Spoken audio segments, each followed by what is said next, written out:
The September 14th regular meeting of the Fairfield Board of Education is called to order. I am the chair, Christine Vitale, and I'm joined tonight by Ms. Rotelli, Ms. Jacobson, Ms. Pitko, Mrs. Gerber, Superintendent Cummings, Mr. Asa, Mrs. Maxicanelli, Mr. Peterson, and Ms. Guernsey. I ask you all please rise for the Pledge of Allegiance.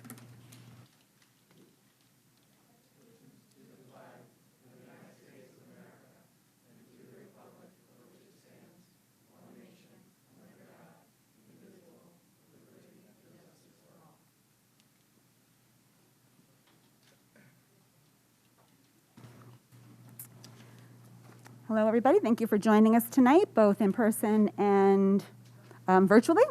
We're going to move right along to public comment. Members of the public are invited to come forward and give public comment. We ask that you give your name and address. Each commenter will be allowed 3 minutes. Just so you are aware, the board hears public comment, but we don't have a dialogue. So if anybody would like to give comment at this time, I invite you to come forward.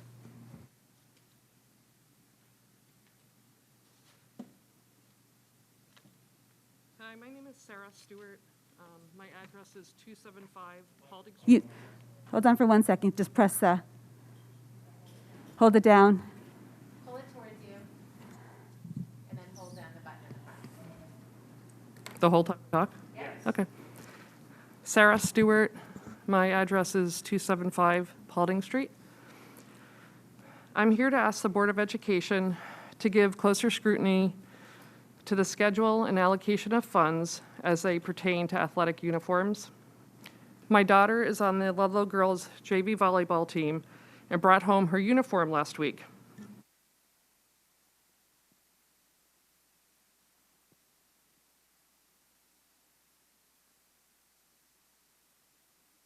This is a uniform that came from a bucket of uniforms that I'm told by current senior players they also wore as freshmen and sophomores, and that the jersey seemed old at that time.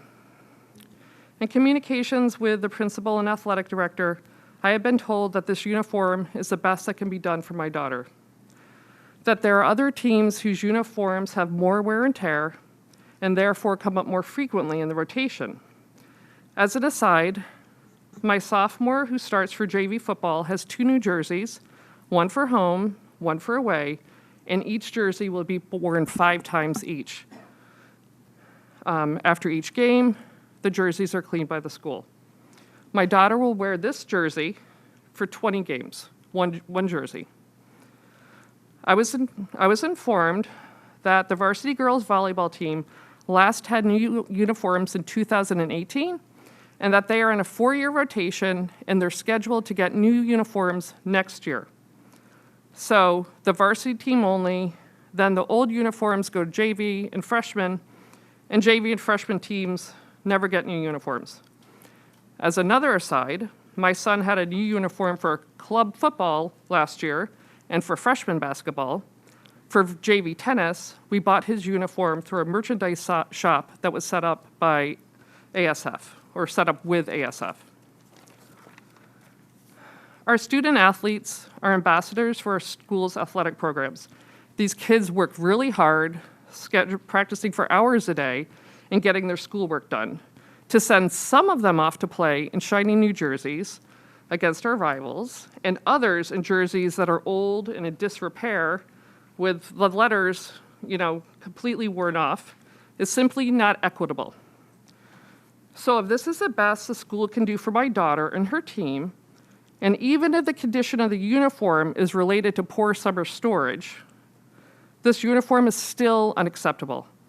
I would ask if there are any discretionary funds so we can address this issue right now for this season.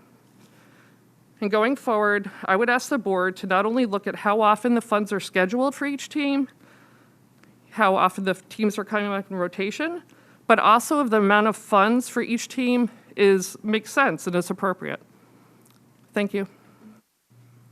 Thank you. If anybody else would like to give comment, I invite you to come forward.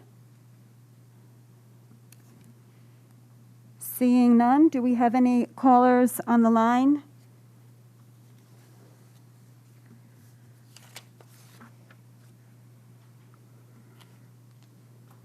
I believe we do.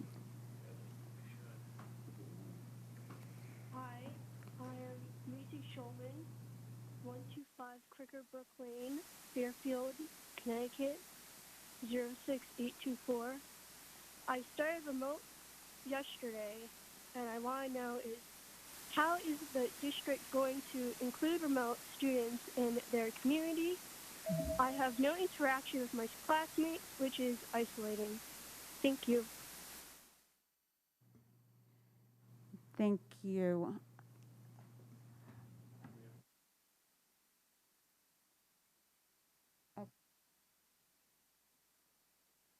Hi, good evening.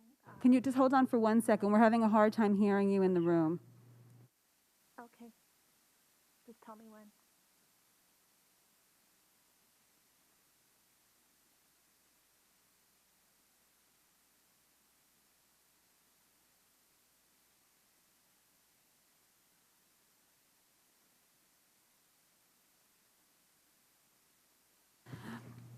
Just ask you to bear with us for a second. We're just trying to I'm waiting. address the volume. Just because you're, for our caller, we're just coming in very, very faint in terms of the sound. So just give us 1 second. Did you hear her? Were you able to hear her? We did not hear her. We heard the first caller. I don't know if somebody else just spoke. Okay. Macy Shulman, you heard?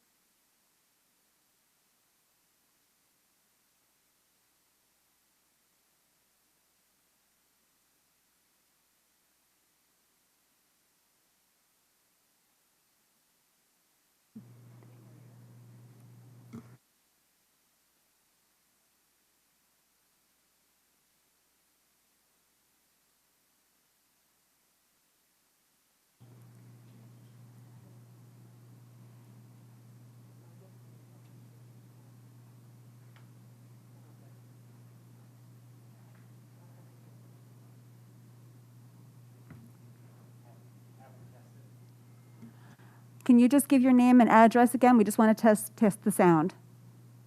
The caller on the line. Sure. Elizabeth you- Viano, We can hear you now. 125. Okay, great. 125 Crickerbrook Lane in Fairfield. That was my daughter Macy that just spoke.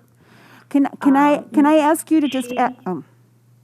We didn't hear her, Say it so again, please. we didn't hear her. On the sound was very low. I don't know if she wants to give her comment again. Okay, I'm going to have her do it. I'll Okay. get your thing so you can read it again, please. She's going to get her piece of paper. Okay, if you would. Here she is. Okay. Here she is. Hi, I'm Macy Shulman, and I am a Fairfield Ward student. I started remote school yesterday, and I just wanted to know how is the district going to include remote students in their community, and that I have no interaction with my classmates, which is isolating. Thank you. Okay.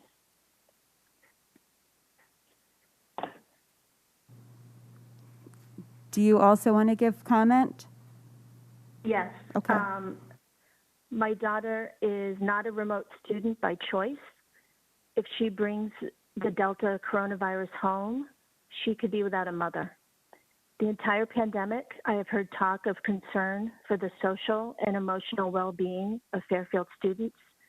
Doesn't this also extend to remote students as well? Last week, I listened as a member of the board said that remote students can't expect to always receive the classes they signed up for. He said that on the record, and I can only imagine what he must say when the public isn't listening. Orchestra, Mandarin 3, and honors history aren't luxuries. They were earned through hard work. My daughter had to be approved by her teachers to be part of these classes. Comments like this tell me that some of you consider my daughter a problem. My daughter is not a problem. She is a joy. She spent time this summer in virtual meetings at Fairfield Ward High School to help the school form a No Place for Hate program with the ADL. She volunteered in the Ward Best Buddies program and is also in the Asian Pacific Islander anti-racism group. Her teachers think she's pretty great. Please ask them. Thank you, Mr. Cummings, for responding to my emails these past few months when I have requested remote. And thank you to Jennifer Maxon Kennelly for the sympathetic email exchange. Those are really the only people I've heard from. Thank you. Can I have the next caller, please?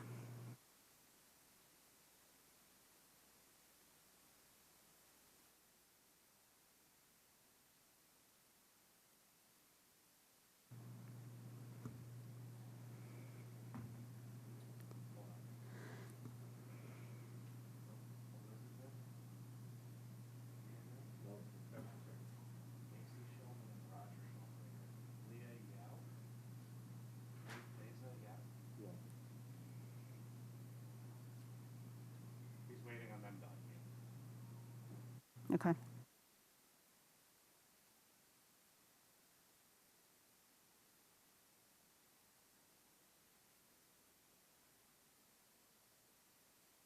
We're just waiting for a caller that's on the line to unmute and give comment.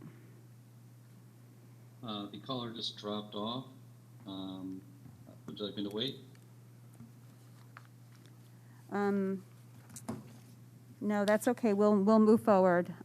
If the caller is listening or comes on later, there's another opportunity for public comment later in the meeting. So, for anyone who is listening, you are also welcome to submit written public comment to publiccomment@fairfieldschools.org and the public comment form that is on the Board of Ed website.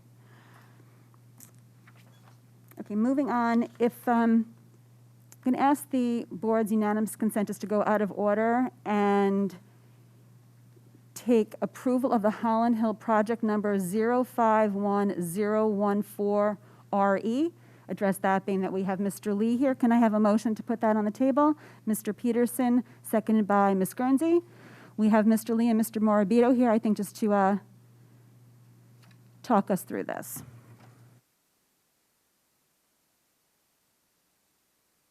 And this is was 60 on the agenda. Good evening. The reason for that motion is we forgot to add in the project number for the portable classrooms that were built at Holland Hill Elementary in the last motion on the previous meeting. We need to accept the portables that were built and then dismantled and removed from site so that we can file for final payment from the state on the reimbursement. Does anybody have any questions about this motion? Seeing none. Any public comment about this motion? Seeing none, we'll take it to the board for a vote. All in favor? Motion carries 9-0. Thank you, Mr. Morabito and Mr. Lee. Thank you very much. Thank you.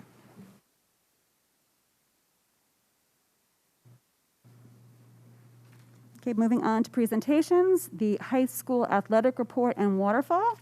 We're joined tonight by our athletic directors, Mr. Parnas and Mr. Schultz, and Dr. Parrish will also be available to answer questions about the waterfall. Mr. Cummings, I don't know if you have anything to say before we move it forward. No, thank you. Just simply to thank them for the work and for being here this evening, and look forward to the presentation. Thank you, gentlemen. Good evening. Thank you for having us.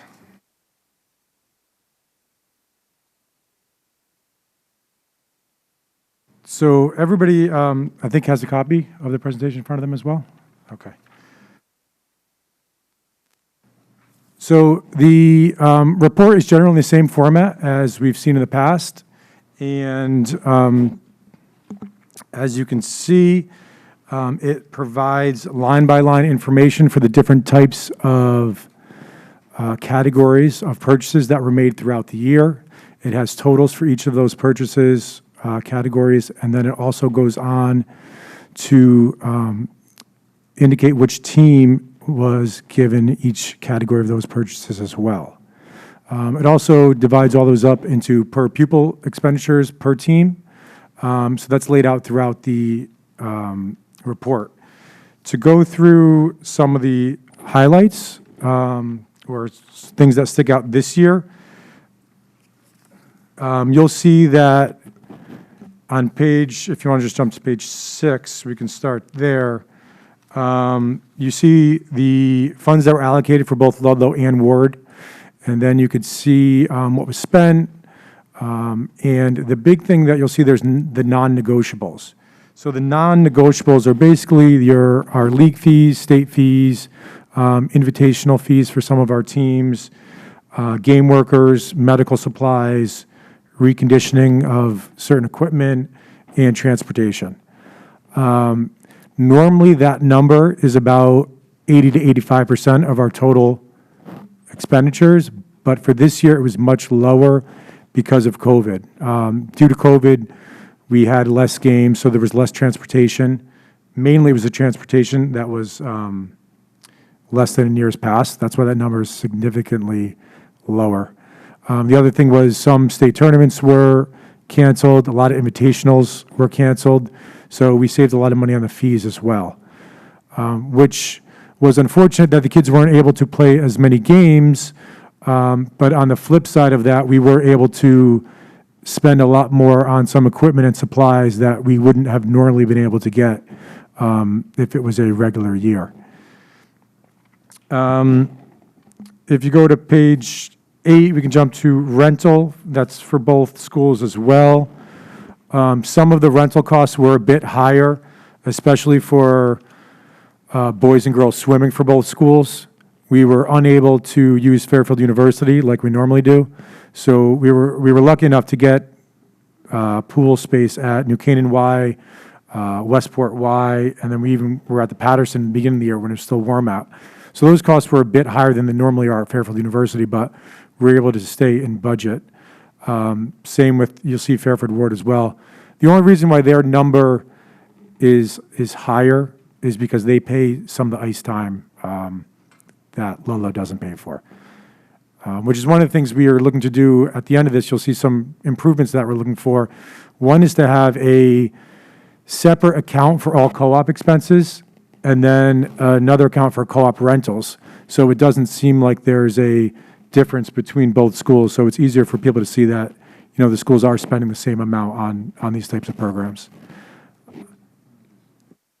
And the number of 65,000 for Fairfield Ward being spent was because we didn't start, normally we start the ice hockey season in November, but the state did not allow us to start until January 19th, and we finished the same time. So that was rental that was not used because we weren't there. One of the other major differences on page 15, you'll see gate receipts from past years. And that money has grown over the past few years, especially when we started charging the students to come into certain games as well. Before, it was adults were $5 and students were free. Now students are paying $3 to get into games that we're charging. So football, basketball, and really any other games where we need extra supervision, which is mainly the Ludlow and Ward rivalry games. So you can see the last year, pre-COVID, we brought in $54,000, and last year, during COVID, we brought in $0. So obviously, that's a big loss to the department. And then one of the other major differences is that just skipping ahead to 32, you'll see that one of the improvements that we asked for was a capital outlay or a waterfall. And this year, we were budgeted $15,000 each for a school. So that's a huge help because we can buy some of those larger priced items that, in a normal year without this, if we were to purchase them, it would really dig into that, 15 to 20% of money that we have left over, which is the non-negotiables. And even out of that 15 to 20%, we didn't include equipment into that non-negotiable category, but there really are some equipment things that, we need baseballs, we need softballs, we need soccer balls. So some of that stuff is included in there. So when you really look at how much money we have for extra expenses, like uniforms and some of the larger expenses like pole vault mats, which could cost upwards of $20,000, or wrestling mats or cheerleading mats. Those things, it's very difficult to buy those in a normal year without this waterfall budget. So with the $15,000 this year, it's certainly going to help. One of the other, I already mentioned, is streamlining the accounts. We're hoping to have one account separate from our Ludlow and Ward accounts for co-ops, and then a separate rental account for co-ops. But we're also looking to increase our secretary to a 12-month year instead of the 10 and a half months. The main reason for that is the 10 and a half month secretaries are on the student calendar, which for athletics is not really conducive because we play throughout our vacations and on the weekends, through winter break, April break, and he's an essential part of our program. He does a lot of the transportation, he schedules the buses, he does a lot with scheduling the games, the officials, he helps with the changes, and a lot of times there are changes, especially in the winter, with weather-related issues, and in the spring as well, we get a lot of rainouts. And when he's not working because it's a school vacation, it's very difficult to get all that stuff done. And Sean is great. He actually does, work when he's technically not supposed to. But, we should reward him. He should be a 12-month employee, especially in the summer as well, when we're hiring in a lot of new coaches. There's a lot of scheduling that goes on in the summer as well. There's a lot of HR paperwork with those new coaches, and he helps with all that stuff. So, one of the things we're looking for, really advocating for, is for him to be a 12-month employee. That's a quick synopsis of all this. Obviously, if we went line by line, it would take hours, but I'm sure you have questions, and, we're open to any questions you may have.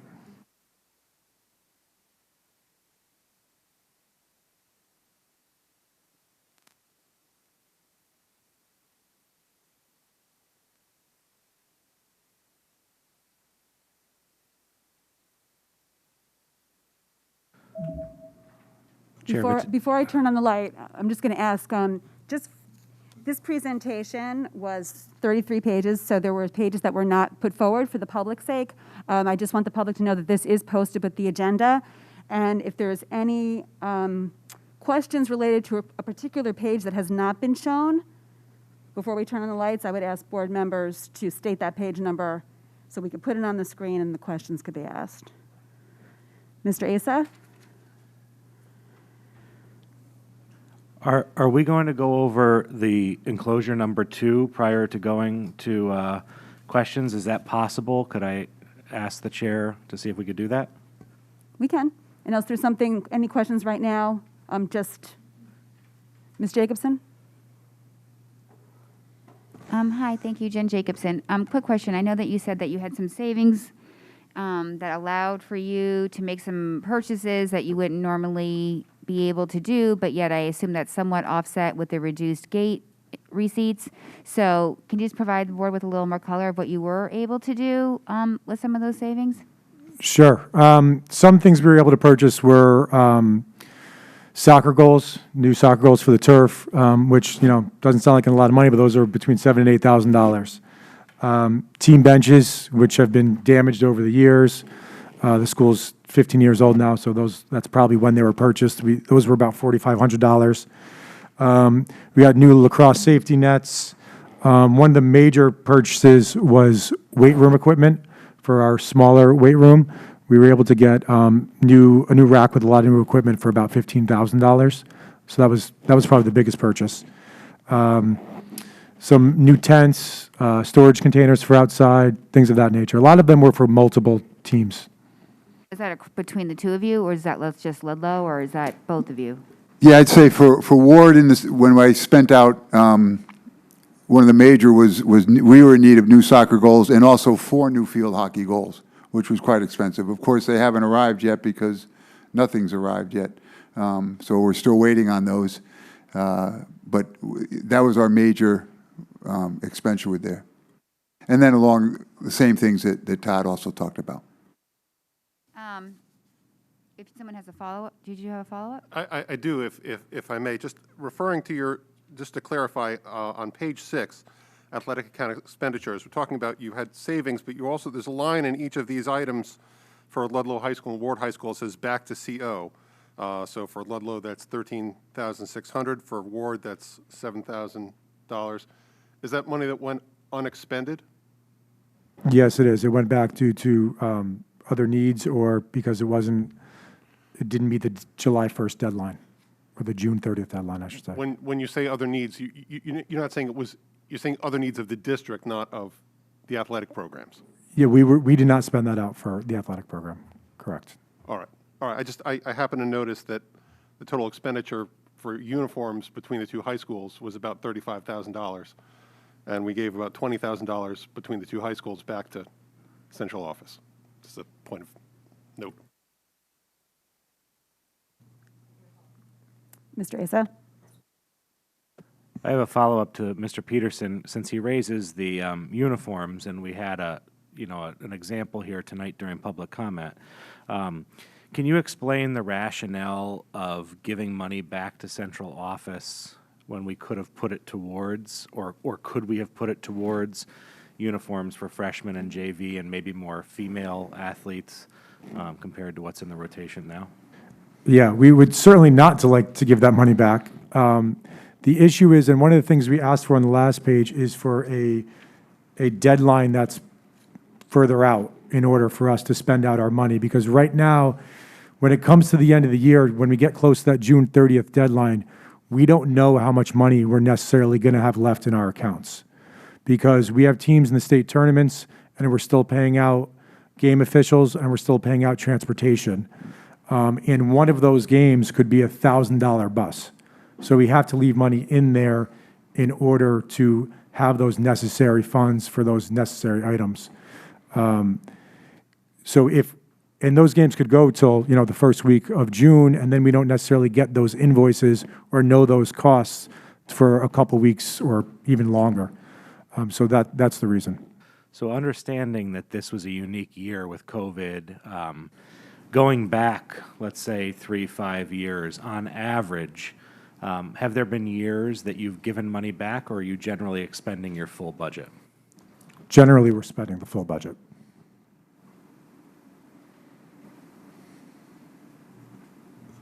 Any other questions about the presentation? Mr. Asa? If you could just give me 1 second. Are we going to go over this chart? We are.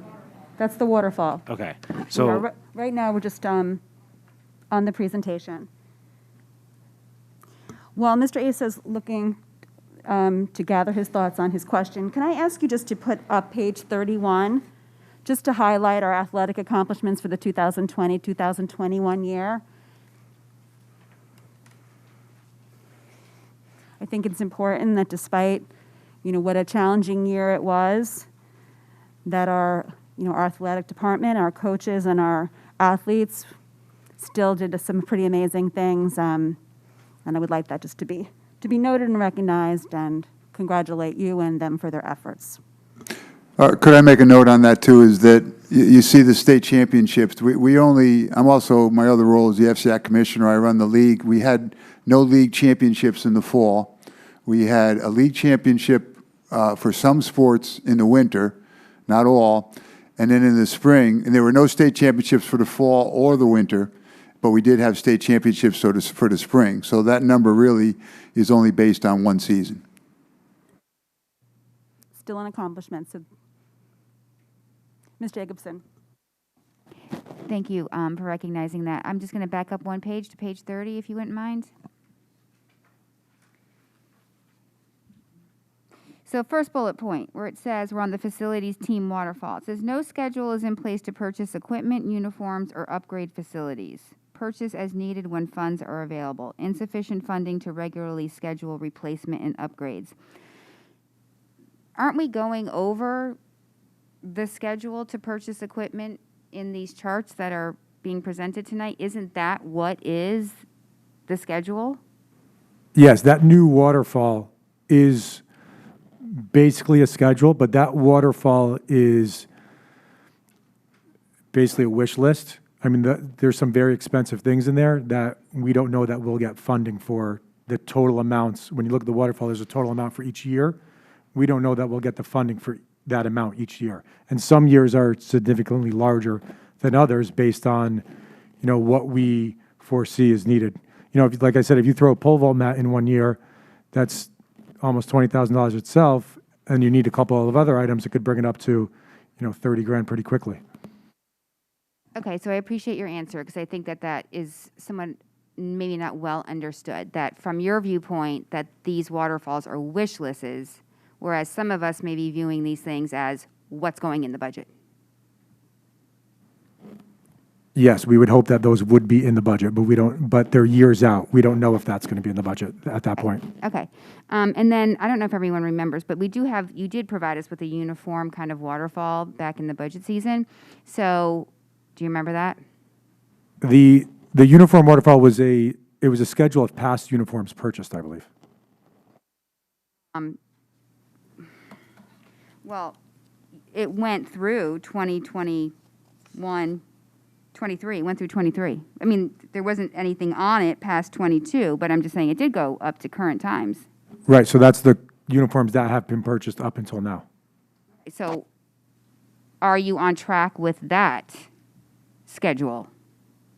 Based on the budgeted amount this year, we'll be able to purchase the uniforms that we wanted to for this year, yeah. Okay. Is that the same for, I assume, Ward? Yes, there is a flow chart that shows where the uniforms have been purchased in the past and who's due for what. Okay, all right.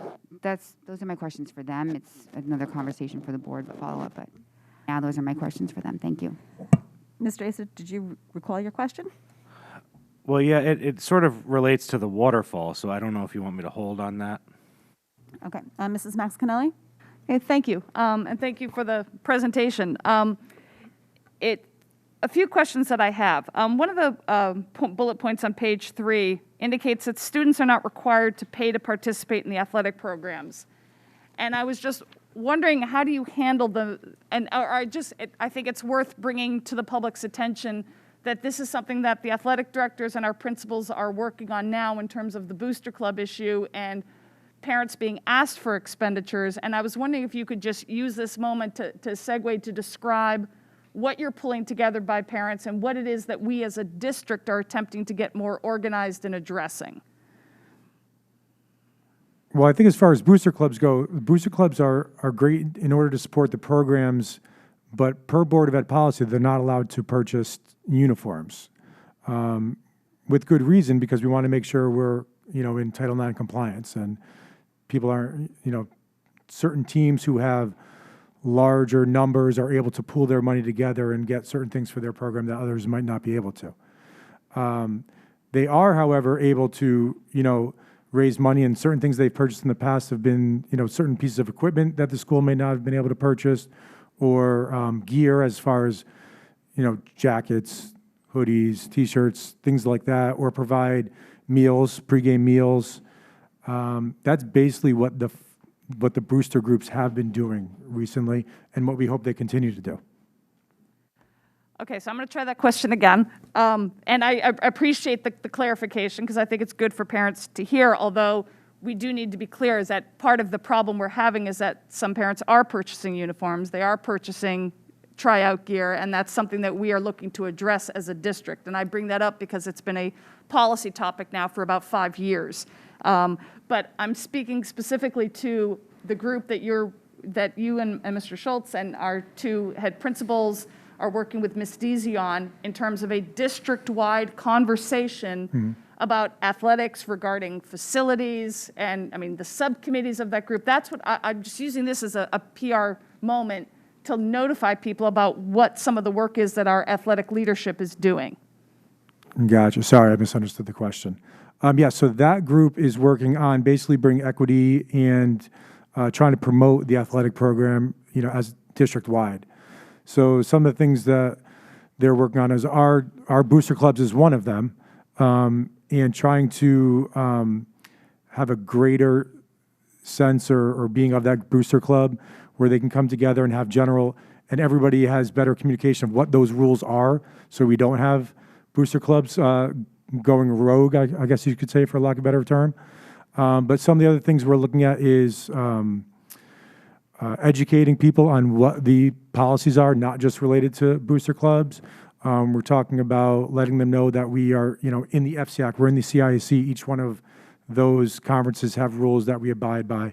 The general idea is also to enhance the athletic program, but also to have better communication, educate the public on what it is that the athletic department does, why it is that we have to make certain decisions, even though we may not want to make those decisions, and basically just so everybody's on the same page.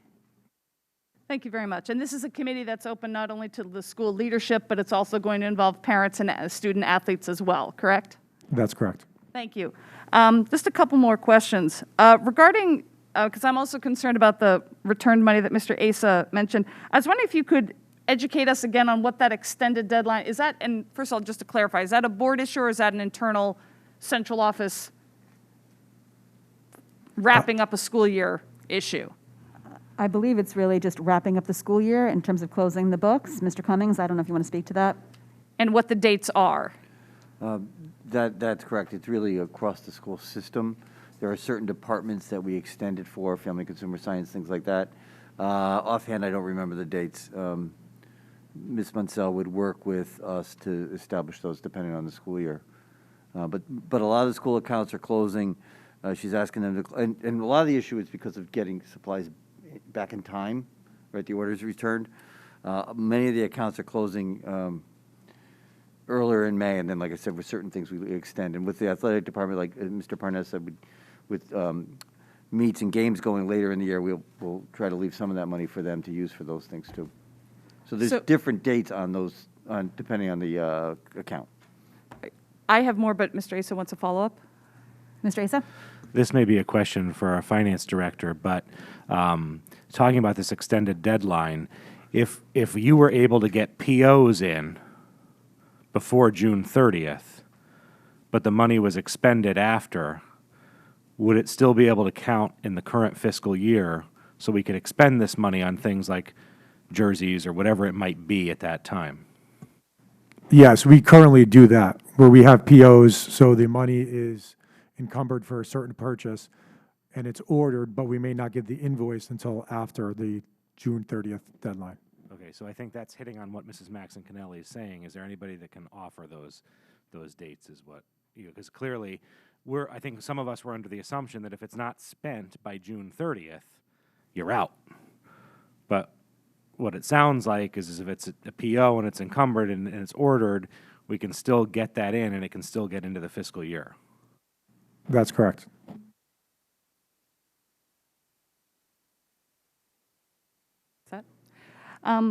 Okay, and so and what, again, is that, I'm sorry if I missed it out. So what is your date whereby you have to close out? It's, since I've been here, it's been June 30th, and sometimes a couple days before. Okay, so by June 30th, I guess I have a real problem with the 20,000, sorry, Mr. Cummings, but I have a real problem with the 20,000 that got returned to central office. And I say that because there are uniform needs, there are facility needs, and obviously one of the big things that we addressed last year, which was just the smallest nod towards equity, was getting those dugouts, which, to Mr. Schultz's point, took a long time to finally finish getting built, but finally got there. But just such a small measure when you consider our FCAC competitors, and uniforms are a part of that, facilities are a part of that. So I don't understand $20,000 being returned when we do have uniforms that are in the state that some of them are in, and by June 30th, anything that we haven't received a bill for, I don't believe we don't know what we're going to get charged for a bus or for a worker. I have a hard time believing that it arrives to the amount of $20,000. And it's one thing I'm curious about in that regard, so that it's not a surprise. Do you get any kind of reports from your coaches at the end of a season of, here's the state of our uniforms? Because it's mentioned a few times in here that you don't have a uniform schedule, you do it based on need. Well, how do you get the information that assesses that need? So we meet with our coaches after each season, and they have part of that meeting, they're provided a list of things, and one of them is an equipment request or uniform request or anything they might need for the next season. So that's how we would find out. And as far as not knowing how much money we have left, it's not necessarily just transportation for the couple weeks before. We've been invoiced for transportation weeks and months later than when the trip actually took place. And that was one of the issues with this particular year. No, I definitely get that, but that's not a surprise amount. It's not like you booked a bus for $1,000 and they give you a bill for $5,000. No, but my point is, it can go back weeks and months where there's hundreds of buses. It's not just one or two buses. But isn't all that money encumbered? I mean, all of that money it's, like in its own wage and benefit reserve, Yes, the money, column, so- the money is encumbered for transportation, and whatever money is not used for transportation, once we get that final bill, then we're able to spend that out on other things. So this past year, we didn't find out what that was until very late. And But how do we not know what the transportation will cost? I definitely understand, you don't know before the season. I completely get that, because if a team goes into the playoffs or deep into the playoffs, you're taking on whole transportation bills you didn't count on. But by the end of June, you know what the transportation has been and cost. Understand, I'm just trying to tell you to spend your money. So I would love to be able to spend the money. The issue last year was we didn't get those transportation bills for the entire year until June. So we didn't know. Can I jump in here, Mrs. Maxon-Kennelly? To Mrs. Maxon-Kennelly's point, though, you order the buses, right? Or the secretary that you're asking for a 12-month position orders those buses. So I assume that those are going into some kind of spreadsheet or whatever, and a game date and time and location, the size of the bus and everything. Is there not a table or something that you could work with the transportation department or know ahead so that when you place that order, you get a ballpark, okay, what's this going to cost? You plug it in there and you allocate it, so then you're planning for it.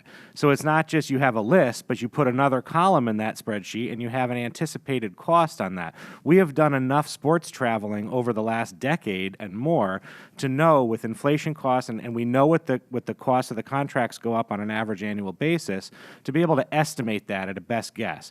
And if we're off $1,000, $2,000, I think that would be steep, but conservative. I would think that we should be able to plan like that.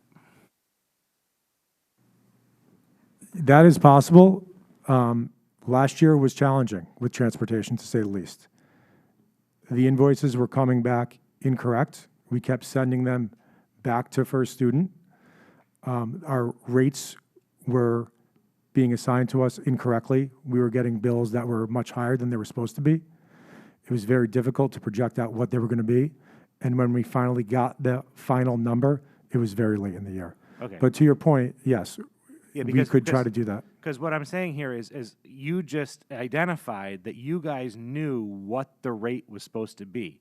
So in theory, you get an invoice and you're saying, this is wrong, it should have been this. So if we knew that at that point, what I'm saying is we should be able to better pre-plan on that. And I think that's something that's just a suggestion from Mrs. Maxon-Kennelly, from myself, and maybe anybody else on the board. I think that's something that we should look into, is a more proactive tracking system for anticipated costs when we put the order in. Just like you put in an order for whatever it is, you have a cost associated with it, and we have ballparks, and maybe transportation can come up with a table based on past practice, or we have some numbers, and we know that they're not always going to be perfect, right? But we have ballparks that we can plug in there as placeholders. Yes, we could certainly work with transportation to try to make that happen. And my last question is just, I know that because it was in policy committee, that the whole idea of this presentation as a budget overview was dreamt up, that it became policy, and thus we're in year 2 of this. And so this is also year 2. This is also year 2 of reading the idea of no schedule in place to purchase equipment, uniforms, or upgrade facilities. And I would just like to put out to the district, to the leadership, it is my personal request. I don't want to see that bullet point next year. I want the waterfall schedule. And just to speak to this board, I think this board is very understanding. I mean, we are moving our facility waterfall all the time as we get new information, as things happen. But this enclosure number 2 is a waterfall schedule. A waterfall schedule is anticipated expenditure. The uniforms should be on that. And I'm very glad to hear, by the way, you say that the coaches get the chance to speak to their uniform needs, because there are definitely plenty of reports of discrepancies regarding some sports being in far better shape than others. And again, I'm speaking as the policy chair, who with my fellow policy committee members spent a long time on what we wanted out of this report. and what we wanted and expected out of this district and its leadership of, and I know, and I appreciate the references to the equity across the district, the concerns for athletes in major sports and minor sports, that they all be treated well, and that they represent Fairfield in a manner that's, we're proud of their behavior, and we have outfitted them and given facilities and supplies that speak well of this district and that they can be proud of. And that, again, is a bullet point I don't want to see next year. I want us at 3 years in, I'd like to see this brought up to the next level. Thank you so much. Yeah, I think that bullet point, is a bit outdated since, the waterfall is in place now, and we do have that. We can also add uniforms to that as well, if you'd like to see that on there. Ms. Jacobson. Yeah, that was going to be my follow-up conversation. Thank you, Mrs. Maxon-Kennelly, is that the perception of as a wish list is not my perception or what we intended for this to be, that this wasn't a wish list, that this would actually be going into the budget. So Well, can you hear me? I'm sorry to interrupt you. Finish your, Thank I you. apologize. So just my last question on the presentation. I appreciate that all coaches, I assume freshmen, JV, and varsity, come to you with those wish lists for equipment, uniforms, what have you. It's at all levels, correct? The door is always open to any coach to come speak to us, but generally we have the meeting with the head coaches of each program. Okay, and so I'm wondering if we ever at some point anticipated just doing an overall inventory, so to speak, like not relying on that annual seasonal thing where someone comes to you and says, I need 50 balls or these uniforms, I need these uniforms, but just like taking a proactive approach to it and being like, let's analyze and look at every piece that we've got for a second in order to really assess situations that come up. So it's just feedback, it's just an idea that rather than necessarily relying on someone to say what they might need or get rejected, but that we more proactively go and look and physically inspect every shirt, every pair of socks, you know what I'm saying? So that's Of just course, my we input. don't just rely on the coaches coming to us with what they want. We're always there. We're watching the games. We're seeing the uniforms. We know how many balls are in stock, what equipment needs updating. We don't completely rely on the coaches' Okay, sorry. Just the information for that. emails from the situation that came in was that it was because they were stored in the summer. So I don't want to get into a debate about it or whatever, but it just seemed like maybe this particular instance may have been an oversight, or I don't know what it was. But I'll just go on the record as like, yeah, we can't put kids on the bus in that. I'm sorry, I didn't hear that last part. I personally just feel that we can't put our kids on a bus in that. Can't happen in something that looks like that. That's just my sentiment. Thank you. Just to follow up to Ms. Jacobson, I think that it's important for the board to appreciate that the capital waterfall is a planning document that does not affect the operating budget, whereas the athletic waterfall does. So this needs to be taken into consideration with the other needs of the district. So when our athletic directors are saying it's a wish list for them, this might be what they're putting forward to the superintendent. But in terms of building the overall budget for the district, these needs need to be evaluated with the greater needs of the district. But Ms. Vitale, to that point, there are things on this list that are non-negotiable. So I agree with you. We know that it's very flexible. Just that clarification, just that there is a difference between the two. And things are not, I agree with you. Things need to get done, and we need to know when it's happening. There needs to be expectation that when we see this, that it's going to be following a schedule and being put forward for the public and for the board's expectation for administration one, building the operating budget. And just some of the facilities, I think it's important to note, do make their way onto the capital waterfall as well. Mr. Peterson. Actually, I'm sorry, Mr. Asa. Can I give it to him? He didn't have a chance to speak. Mr. Peterson. Just as a clarification of something that you said, Ms. Vitale, we made several budget adjustments at the end of the fiscal year last year. None of them altered the athletic portion of the budget. Am I correct in that assumption? I guess through you to Mr. Cummings. That's correct. So while I understand that in the course of budgeting, waterfall priorities could could fall by the wayside. We did actually budget this money, and it was not cut in any way. And I want to be clear on that point. I was not speaking about what was returned. I was just speaking to the comment of the waterfall in terms of everything potentially being put forward, definitively making it in a budget at the year allocated. No, and that was the only point. And I understand. think that your question, hold that question for when we have the financial I have more report. questions. Thank you. Ms. Guernsey? I just have a quick question about this waterfall report, just trying to understand it a little bit better. When you're building this, obviously you're prioritizing the different projects according to probably a lot of complicated analysis that you're using to determine the timeline. But what I'm wondering is, what are we not seeing on here? Are there other wish list items that didn't make it onto this waterfall? Because it's actually a lot shorter than I would have thought. I mean, I've heard myself about wish list items that I don't see on here. So I'm just wondering if you're holding back. I mean, not, if there's like another wish list that didn't make it on here.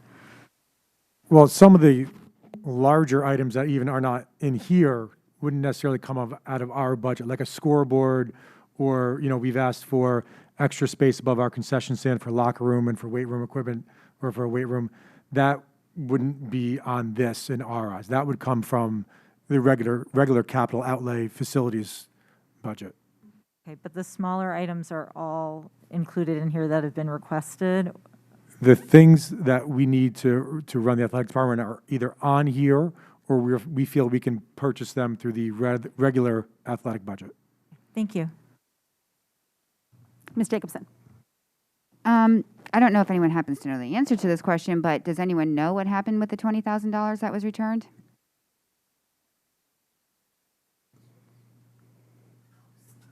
Small number, so I'm just, returning it and just, how was that used? But, right.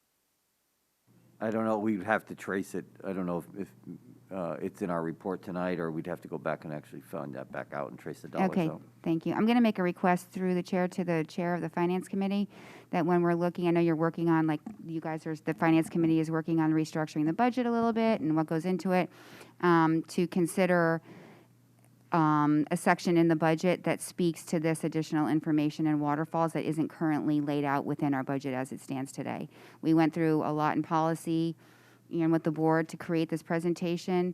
It's very meaningful to our district, and I think that it deserves to be inputted in some aspect or incorporated into the budget book itself, if you guys think it's appropriate. Thank you.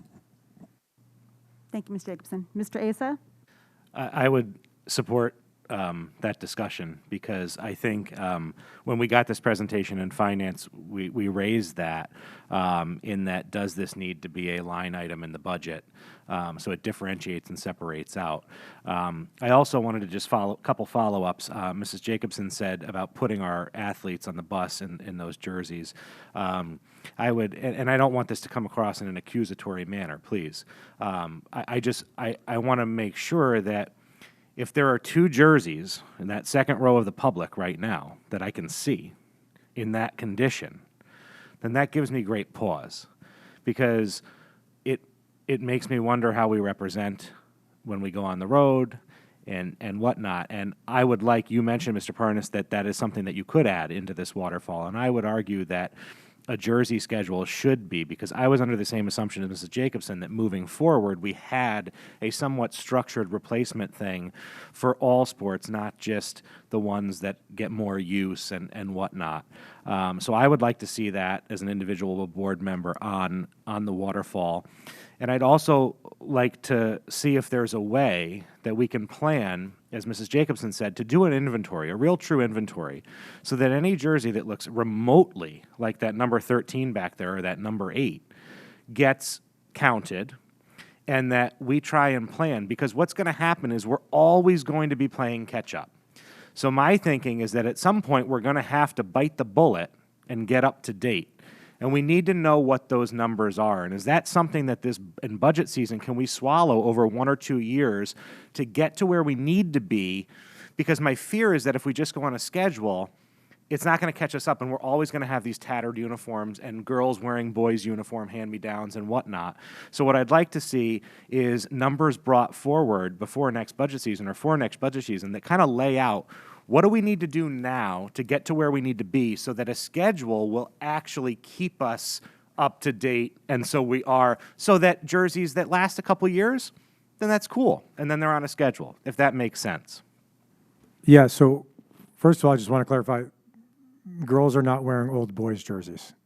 Those are old girls' jerseys. They were the varsity uniform jerseys for volleyball. Volleyball got new uniforms at the varsity level, and those were passed down to JV. So just to clarify that, so messages that I've received that girls are wearing men's small uniforms, you're saying that's just a sizing thing, that they're not actually boys, but we're buying girls men's size jerseys. Yes, that's correct. They were not ever used by our boys. It was a sizing thing. I'm not sure why those were purchased at the time, but that's what the team got at that time. Let me clarify something from Ward, not having been there for an extended period, but I know there is an issue with one of our sports this fall with uniforms that needs to be rectified for next year. But there's nothing you can do about it at this point in a 6 or 7 week season. That's how long it takes to put that uniform together. But there was an issue with the amount of uniforms. We worked it out, and it's not perfect, but it's the only sport that has that right now. The other thing is, yes, we could certainly put together a report of when items were purchased. And yes, sometimes certain uniforms may need to be purchased more regularly than other uniforms. One of the things we are doing to avoid that, the situation you see in the volleyball is, obviously the numbers are falling off. The jersey itself might be fine, but the numbers are falling off. So we've started to purchase what they call sublimated uniforms, where the numbers aren't stitched on or ironed on. It's just part of the material. So that will help them last longer. And a lot of the new uniforms we've purchased in that manner. So then when we are able to purchase new varsity uniforms and those get passed down, they will hold up better over the long term. Okay, and just one final note. So to the question of what can be done now, is, just so I'm clear, what we're saying is at this point, if a team has jerseys like that, because parents are not allowed to purchase the uniforms or chip in and get them, that these kids have to deal with it this year, but next year we're going to make an attempt to not have it happen, or what? Well, based on our budgetary restraints, we will, as always, buy as many as we can for varsity. If we were to purchase sub-varsity uniforms, we have roughly 25 sub-varsity programs. If we were to purchase uniforms for all the sub-varsity programs, we would have no money left over for our, non-essential purchases. Okay, so just to be clear, one of the things I'm asking for, if it's possible through the superintendent, is that when we get to this point, you mentioned reports about purchasing and leading up to this back. I'm not as worried about that. I'm more worried about the future. So that's where I'm looking. I'm looking down the road, not back. So what I want to know is, if there are situations, I want to know what it's going to cost us if we do have to buy non-varsity jerseys to start, to get us to where we need to be, and then we start rolling from that point on, so we're up to date. Got it, understood. The total cost, please. For all uniforms, varsity and sub-varsity, that would need to be replaced. That you have to look at it and say, okay, if on your new schedule, this jersey is to be replaced in 2 years, is this jersey in great condition now and can it last 2 years? Well, then obviously we're not going to replace that one. But there are plenty, clearly, of jerseys that need to be replaced, and they're not all varsity. So are some of those varsities that are going to get handed down? I don't want to hand them down if they're not in good condition. So I want to look at the total potential cost of what it would be, pie in the sky, broken down in a manner that you can come to us and present, okay, this is what we want, the total cost is going to be, so that we can see if we can afford it in our budget. And if not, then we can talk about how do we make this happen, but kind of come to a collective agreement here or a proactive plan to get there. That's a good idea. And believe me, we're the ones there. We want nothing more than our kids to look great on the field and on the courts. And if we had the money to do it, I'd buy new uniforms as much as I could. So yeah, I'd be happy to do that. Mrs. Mascanelli. Okay, and of course, that's where that $20,000 is what's bothering me.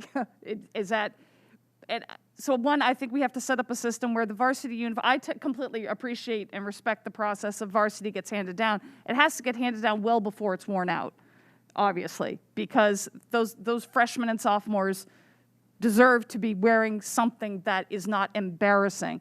And then I just have one final note, as I appreciate Mr. Schultz discussing what is being addressed with the ward uniforms.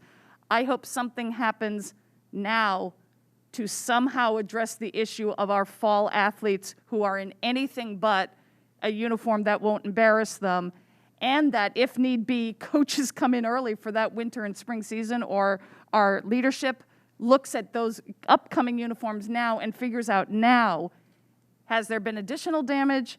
Are we about to roll out in the next season more uniforms that are embarrassing? And let's address it now, because it's just wrong for these kids. I mean, some of them are just finally getting a season. It can't happen. Any other questions about the presentation? Oh, Mr. Cavana? Yep.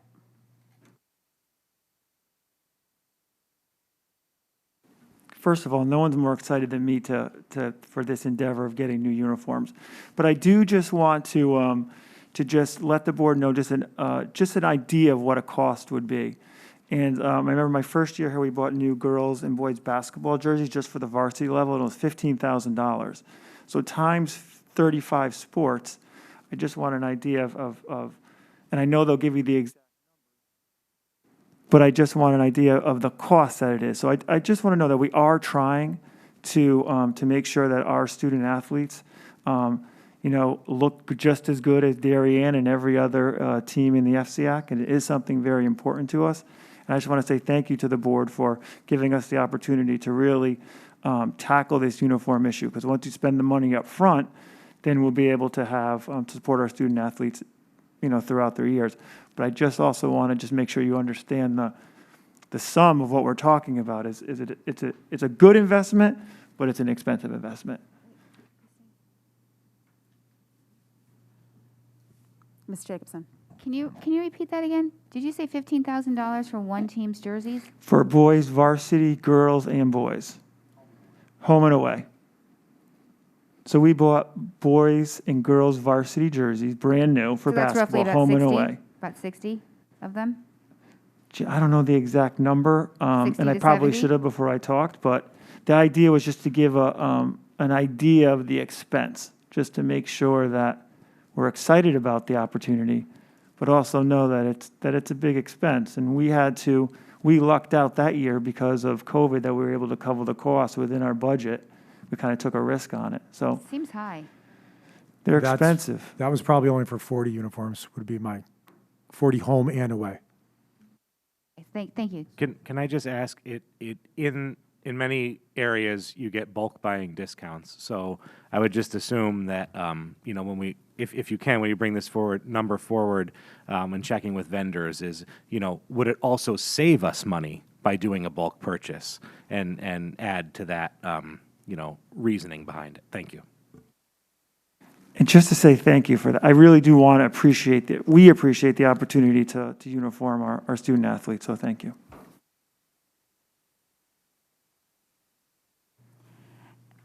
Any other questions about the presentation? Mr.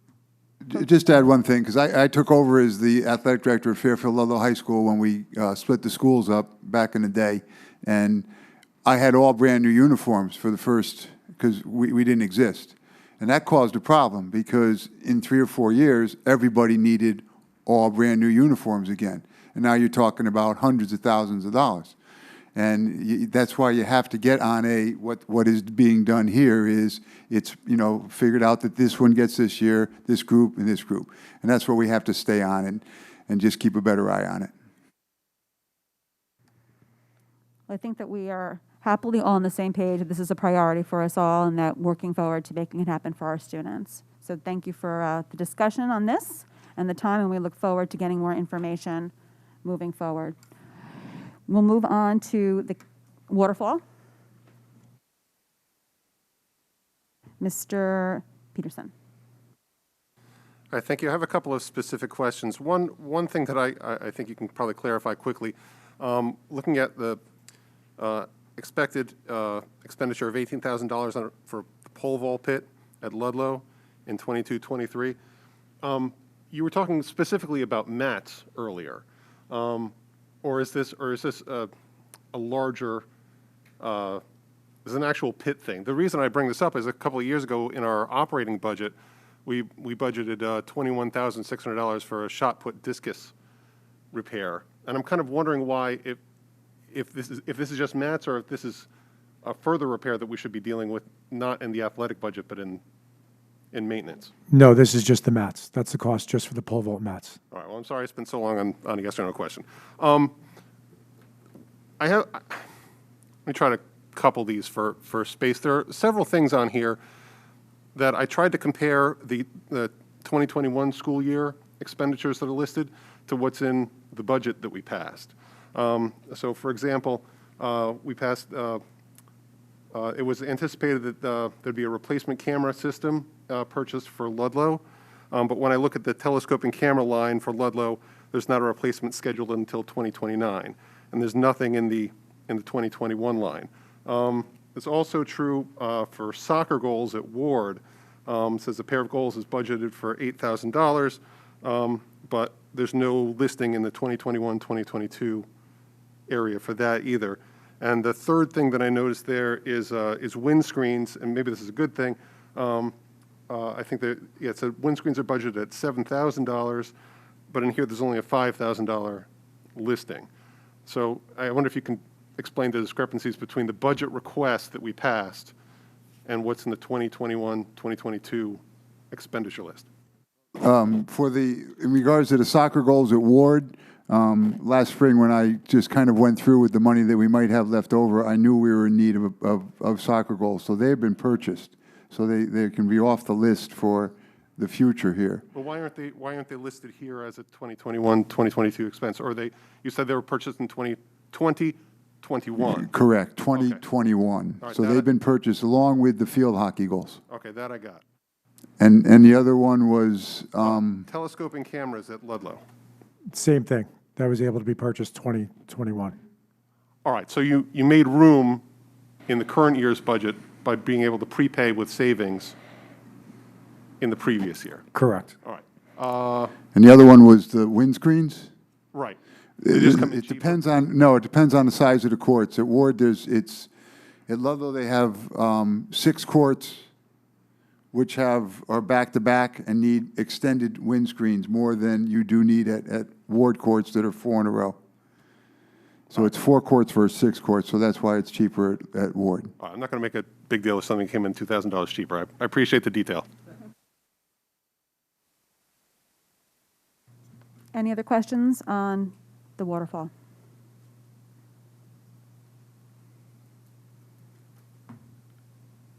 Okay.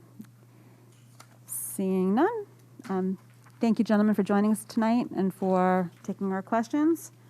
And we look forward to meeting with you again to hear more about the uniform schedule in the future. Thank you. Thank you.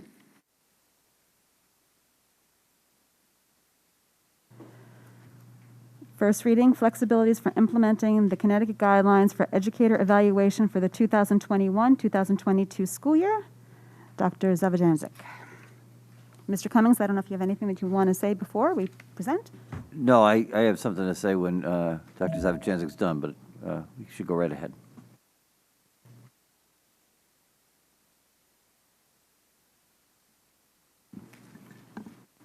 Good evening, James Zavajancic, Executive Director of Instruction, Curriculum, and Assessment. Thank you for the opportunity to present these flexibilities this year. You may remember last year, flexibilities were also given through the State Department of Education, and this is the second year the State Department has voted on and accepted districts to be able to pursue flexibilities as part of their teacher evaluation plan. The process follows the same pattern. Essentially, the Professional Development Committee, also referred to as PDAC, meets in the district and essentially votes on whether or not to put forward the original plan of the district or the flexibilities that are being afforded to us through the Department of Education, which are also in your packet here. This year's cycles look different than last year's cycles in that last year we were not submitting ratings. This year, both plans include end-of-year ratings holistically or through our plan. At this point, we have gone through the PDAC committee. They have moved it forward to the board level in terms of voting on the flexibilities. Just to give a synopsis of what we have here for the flexibility plan, in terms of teacher evaluation, it is allowing for one student learning goal or measure of accomplishment, which differs from the current plan in that we have a student learning outcome measured by some sort of data that is connected from the teacher and the administrator that they agree upon. In terms of observations, for teachers in years 3 or more, both plans have subcategories between teachers in years 1 and 2 and teachers in years 3 and higher. The flexibilities offer one additional observation, but it is informal and does not include pre and post and can include written and or verbal feedback from the evaluator. The whole school learning number here can either be the most recently approved plan that we currently have, which would be the same if we continue with the current plan. And the stakeholder feedback, again, most of the times in our current plan, it is the survey data that is used or some other school level data from parents that is used and continues in the flexibilities to be a family engagement or ongoing communication goal. Again, the summative record does require a rating be submitted to the state for every educator in both plans at this point. The administrator cycle is pretty similar. It is to the teacher one. It is one fewer goal in the flexibilities. We currently have 3 student learning outcomes written for our administrators. The flexibilities allow for 2. For observations for administrators in years 3 or more with the district, it's 2 site visits and an artifact review. The current plan allows for 2 reviews of practice. Stakeholder feedback continues to be measured by the Connecticut Common Core of Leadership, as well as the flexibilities in terms of family engagement and ongoing communication. Teacher effectiveness, which is the subcategory which replaces whole school learning in the teacher plan, is a measure of the teacher's aggregate learning goals in the administrator plan. So they take all of the goals and are rated against the teacher's meeting those goals. Again, with the end of year summative, it is required in both plans to submit a final score on a 4-point scale in both the teacher and the administrator plan for either the flexibilities or the current plan. So that is the synopsis of the flexibilities. Again, this has been brought to, through PDAC and sits in front of the board at this point. It is a mutually agreed upon plan by both parties, as mentioned in the memo. So I'll take any questions or turn it back to Mr. Cummings at this point for comment. Mr. Cummings? I didn't know if there was any questions before I gave my opinion. Does the board have any questions before Mr. Cummings speaks? Mrs. Maxicanelli? So what aspect of this flexibilities better serves our students? How does it help the district advance in serving our students? Are you asking the flexibilities or the plan or just the flexibilities? How does, or not, better serve this district? In other words, I'm asking for you to sell this board that this is a good idea. Because just as a recap, if you remember last year, that we initially voted against doing any such thing. I'm going to, Mr. Cummings, do you want to answer that? Yeah, maybe I should talk Maybe you now. should speak first. So to answer your question, Ms. Maxicanelli, and to intercede on Dr. Savichensik's behalf, because I know we're in agreement as a leadership team, we don't support the flexibilities. We believe, I mean, I will say to you, as the board knows, I have our concerns with our current plan, and we need to change it. But I think that the best option for us to go forward as a district is to use the board-adopted plan this year to evaluate all of our teachers and administrators. Talk about taking the wind out of my sails. Well, that was very effective. Thank you. I will remember the moment. Mrs. Gerber, noted for the minutes. 9:17. 9:18 p.m. Okay, that's enough. September 14th, Superintendent renders Mrs. Maxicanelli silent. Mrs. Maxicanelli, do you have any further questions?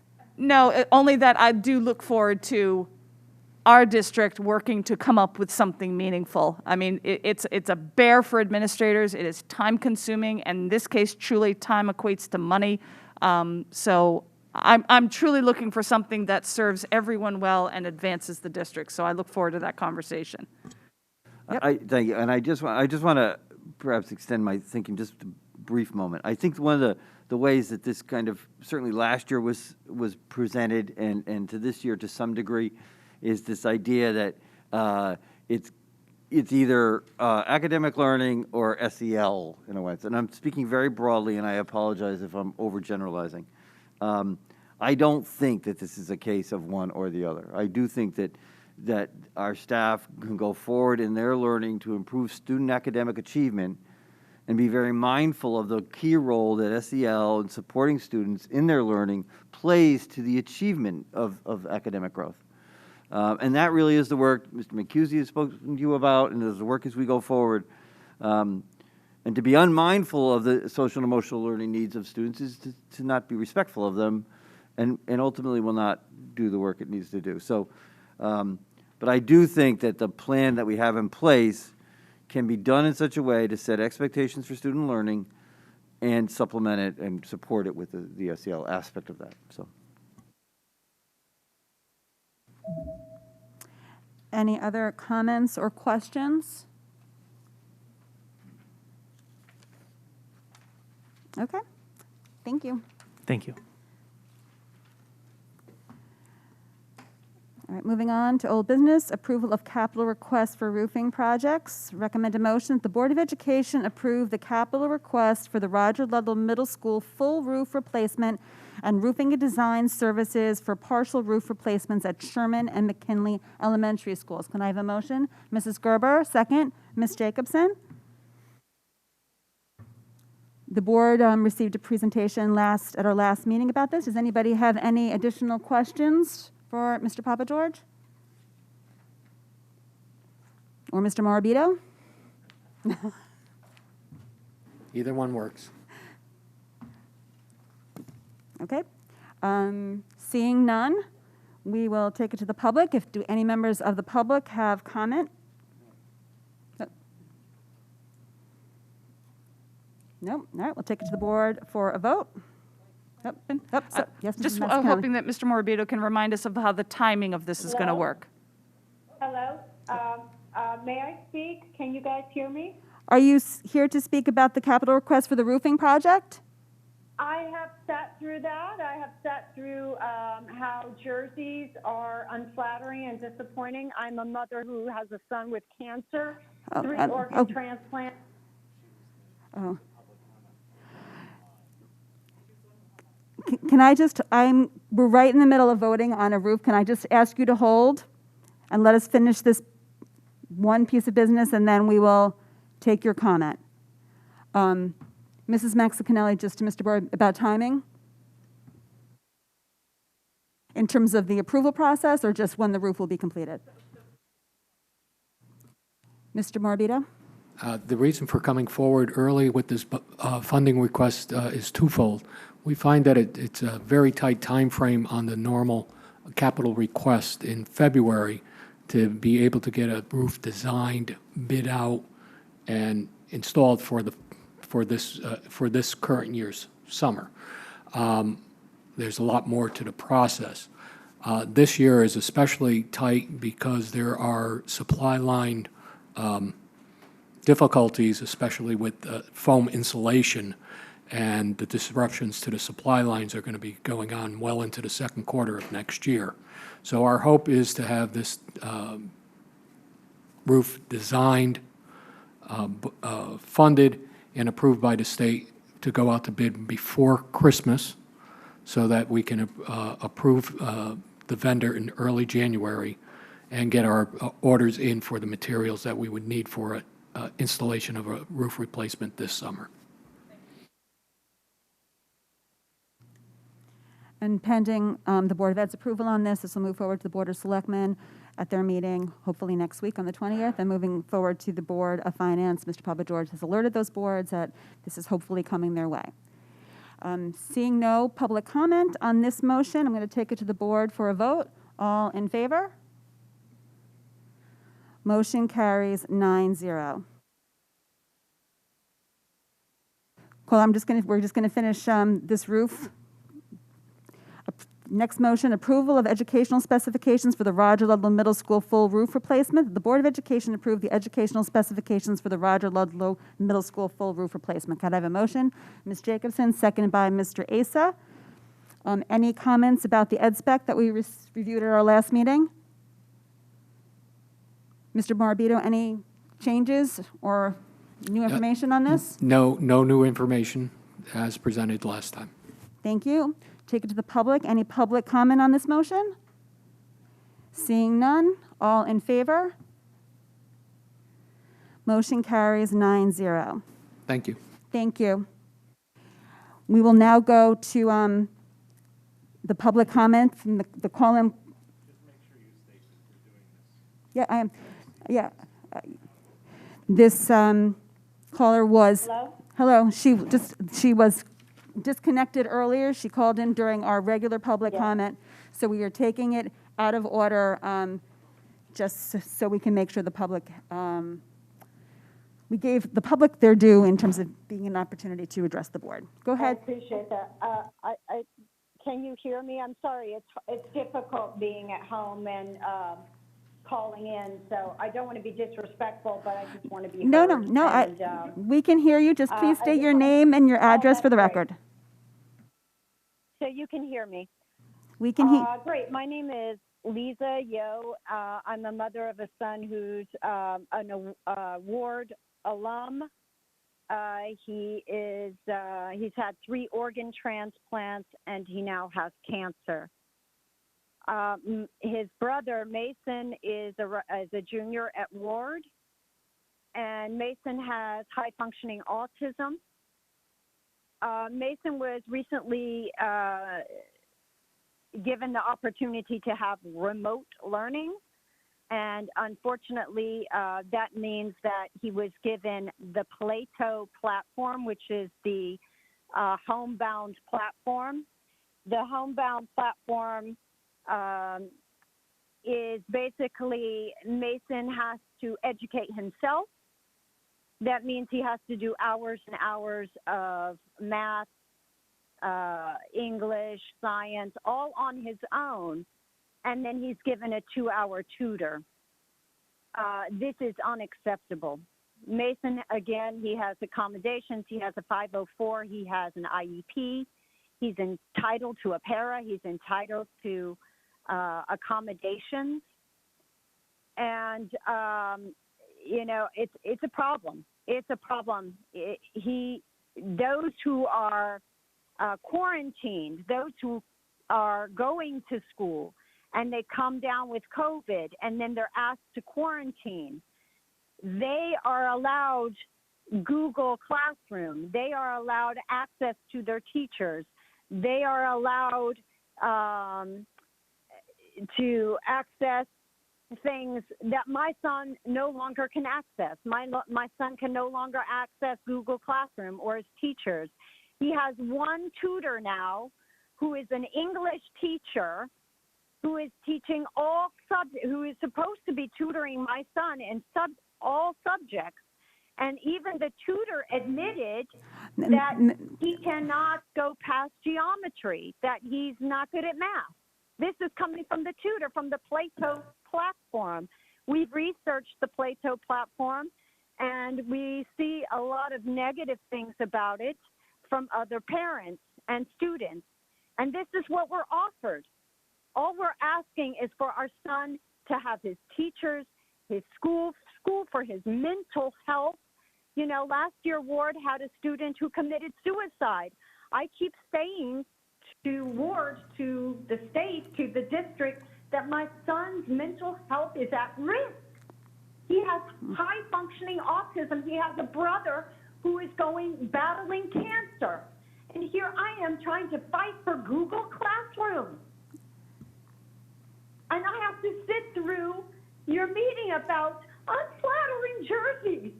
And I'm a mom who's watching my son wither away with cancer. And my autistic son, who's actually extremely smart, just like his brother. His brother also has high functioning autism and is a Harvard I'm graduate. sorry, your 3 minutes is up. I'm sorry that I have to cut you off. I ask you to follow up with the superintendent. Thank you for calling in. Moving on to financial review of 2020-2021 fiscal year, Ms. Laborious.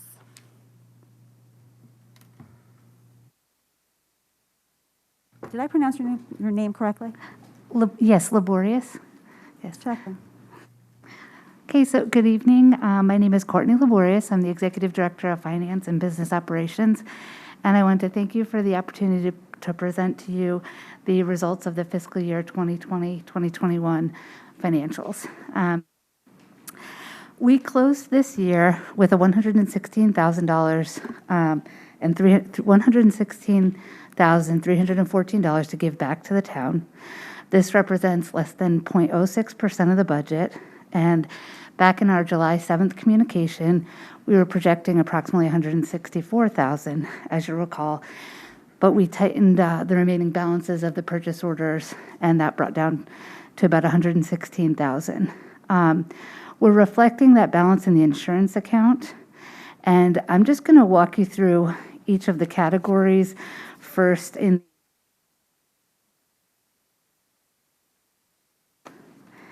if we could go to the statement of account first, I think it'll just be a little bit more clear to go through the broad categories before we go to the budget transfer document. I just find it a little bit easier to follow at the high level first. And so, as you can see on this document, original appropriated budget was $184 million, and the unencumbered balance is reflected of the $116,000 that I mentioned. In the personnel services account, you'll notice that we had a small balance. In the Q3 and Q4, we were projecting initially a minor deficit of about $130,000. That was in error. That was an encumbrance that was subsequently corrected. We're reviewing the methodology in Munis so that that won't happen again. But that in the personnel account, we showed a $25,000 balance. Of note for this year, we had approximately $740,000 in savings in the clerical, para, and custodial staff lines. It's something that we'll need to pay attention to going forward, because that's why we closed in balance on the personnel services lines, because of those savings for various reasons. You'll recall that Ms. Munsell mentioned to you in Q2 that we were needing to go into a hiring freeze. So a portion of those savings was due to that initiative that she effectuated then. And a portion was also as a result of a challenge hiring paraprofessionals, and then some custodial overtime savings that was a result of being able to afford those in the non-lapsing accounts. So it's something we'll need to watch this year, because although we closed in balance in the personnel, it was afforded because of those savings in the other lines. The fixed charges was slightly lower than we projected. We were anticipating in Q2 and Q3. and it's about 231K, and that was mainly related to the temporary hiring freeze. Pupil Personnel is an area of we need to watch this year. There was a budget transfer needed of a total of $1.2 million to afford the $15.6 million expenditures there. And that was driven mainly by tuition coming in much higher than what we originally budgeted for. And that was afforded by, in most part, a large savings that we had in transportation as a result of the COVID closures. And then on the school expense, you'll recall that schools were asked to spend funds incrementally. So this curtailed the purchasing, and it left a residual balance of about $500,000 to offset other needs. In the support expense, we closed with a balance of a little over $200,000. But given that this is where we reflected the school lunch transfer, it's showing in deficit because that's where we recorded that transfer. This includes non-sped tuition, centrally funded instruction, and then central support operations. So as a result of freeze, we had a small balance. In the maintenance, you'll see that we had a balance to transfer of about $671,000, and that's mainly due to savings we had in utilities of about $1 million due to us operating in the hybrid learning model and limited building use, as well as some savings that we weren't reflecting in the solar program that are in the next year's budget. This was reported throughout the year, and it was offset by needs mainly in maintenance and professional services, including painting, HVAC, and sidewalk repair. And then on the capital, you'll recall that it's mostly technology equipment, and we fully spent this down after release of a temporary freeze for school and special ed capital. So then I'll just bring your attention to the COVID and non-lapsing on the last page. You'll recall that initially we had allocated about $3.6 million in non-lapsing, of which about 2.1 was COVID, and the remaining 1.5 was in non-lapsing accounts for maintenance and operations. And you'll see that the total expenditures column will show you how that was spent against the appropriated budget. And I just wanted to bring your attention to two main points: that we spent about $310,000 less in operations and maintenance and $310,000 more in COVID and tech capital, but it doesn't reflect an actual reduction in overall maintenance spending, as that utility service savings allowed us to reinvest the balances. So what does that mean for our transfers that we presented to you in that colorful, larger document? I found this document a little bit challenging to follow because it kept changing over time. So, sorry. But I wanted, okay. So I wanted to highlight just the main points with it and then go back and see if you have any questions about details, and I can answer any of the details on the lines. But essentially, so what changed from 6/16 to today? So the first column was what you approved on 6/16 as those transfers. So I believe it was in a July meeting, but it was the balances as of 6/16. So for example, we at the time projected a need of $138K in personnel services, but really, like I mentioned, that error in the encumbrances, so we didn't really need that. I showed you the second column to show you where we really landed before the board transfers. So instead of the negative 136, we actually had 15,000 because of that correction in the one encumbered person. And this shows you the actual balance at the end of the year was 154K. So at the end of the year, to clean that up, we needed to do a final transfer of 154,000. The reason I found this a little bit confusing, because I liked to go back to the high-level document just to show what the real transfers were against the original appropriated budget. I think it's important to follow the change over time, but I think it muddied it a little bit because of the fact that it commingled the projected, the COVID and non-lapsing funds. So at the end of the day, the real story for personnel services was $24,000 left over, but that was mainly afforded because of the fact that we had underspending in those categories that I mentioned earlier that we're going to have to look at this year when we do our first quarter report.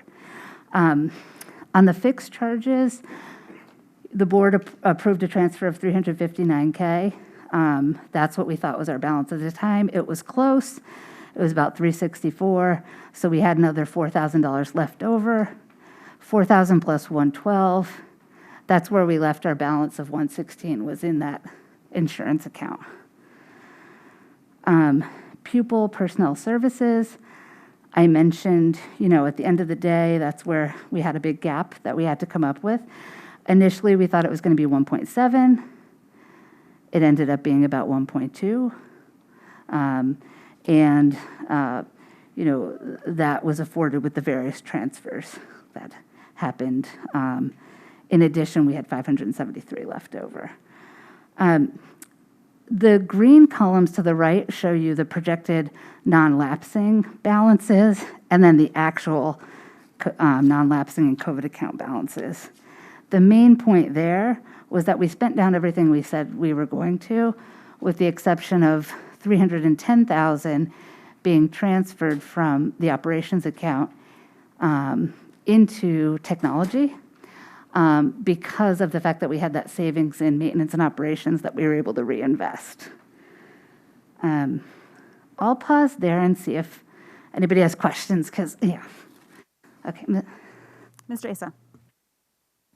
So can you just clarify, first of all, welcome to your first presentation of Thank numbers. you. I'm sorry it's a little bit.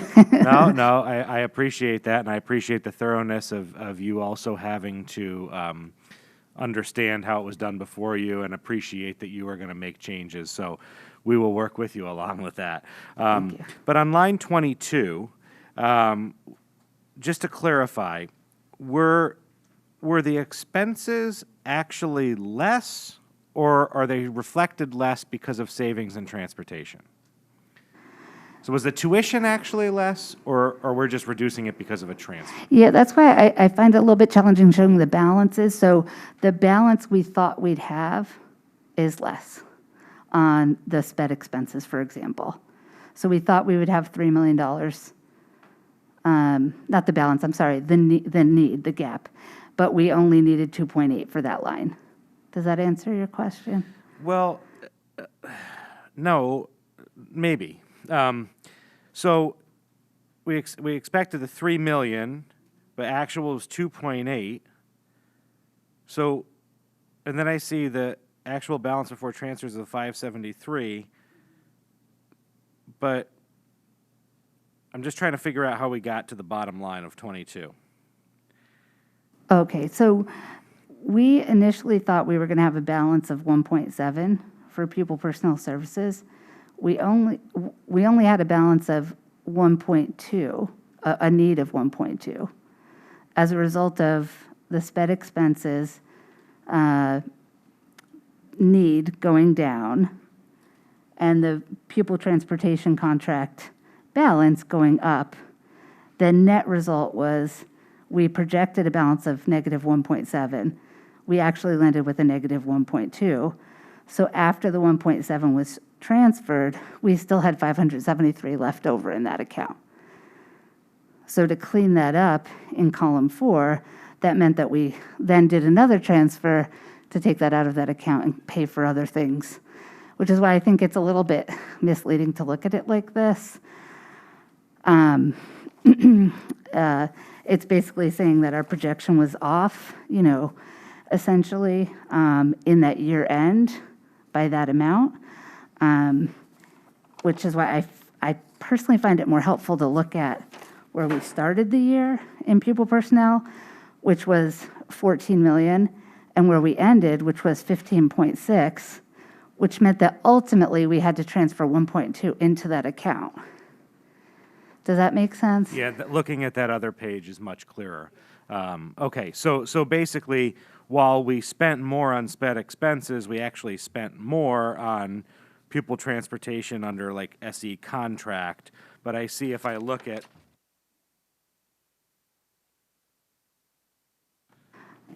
page 1 of 2 here under pupil personnel, the 14, I see it there. Right. So. Yeah, if you look at the detail in the pupil personnel, so the back part of the page, you can see the bottom line, we had 14.4 million appropriated, but we spent 15.6.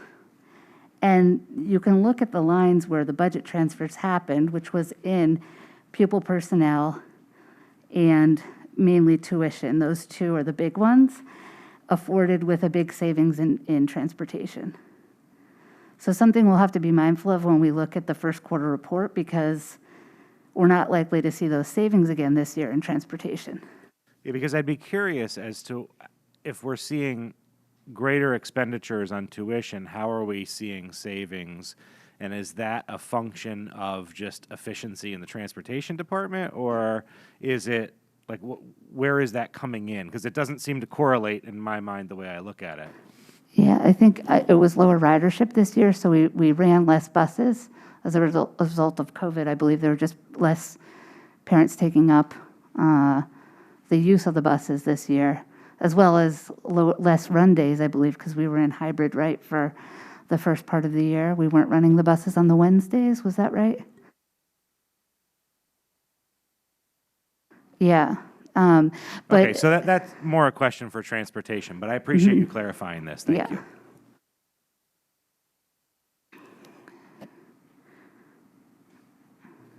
Any additional questions? No? Okay. Thank you. Thank you. Well, are we going to keep going down here or no? I know you said earlier you said we're going to pause to take questions. I assumed that we were going to finish this. I can continue to go through this document.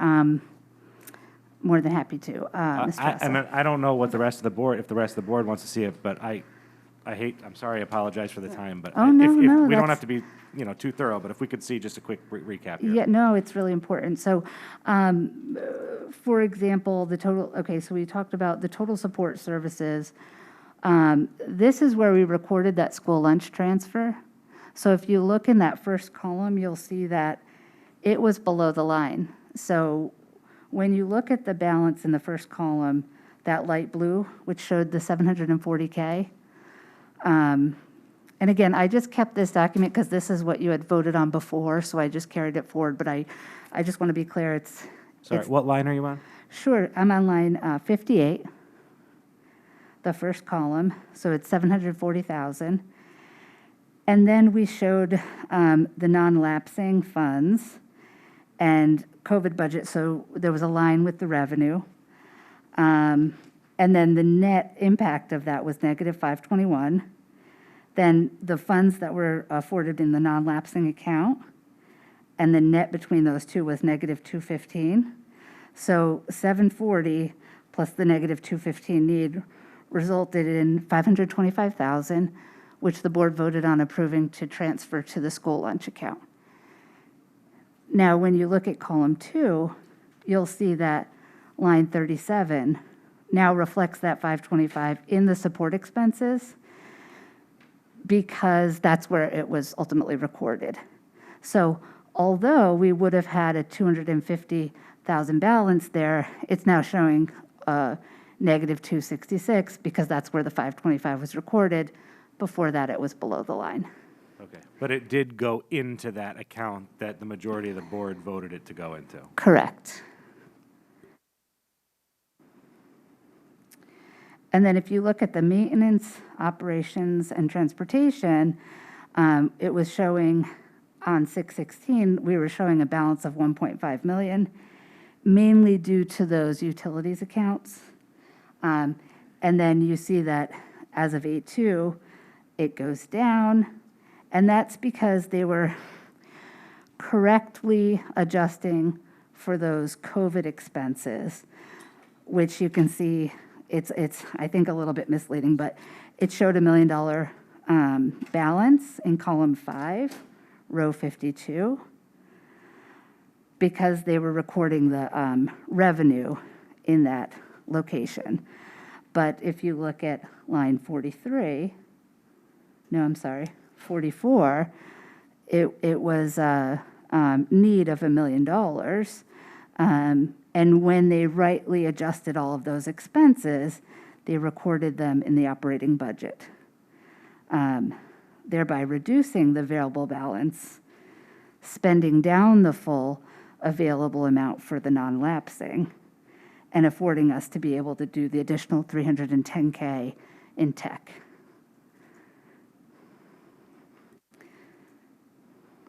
Does that make sense? I'm not.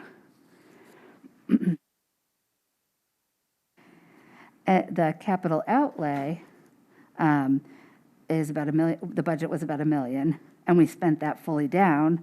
So you can see that although the projected balance on 6/16 was 146, we ended with a balance of about 14,000. So although the board did the transfer, it resulted in an actual balance of negative 132.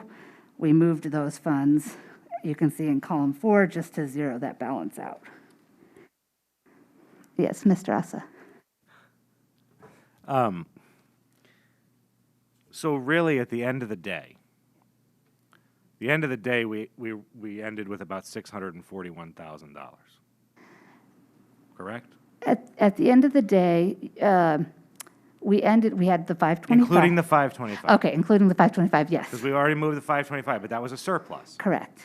So at the end of the day, we ended last year with roughly a credit of $641,000, for which we already had allocated 525. Correct. And therefore, since we're past the June 30th or July vote, the rest is just automatically flowing back to the town. That's correct, yes. Okay, thank you.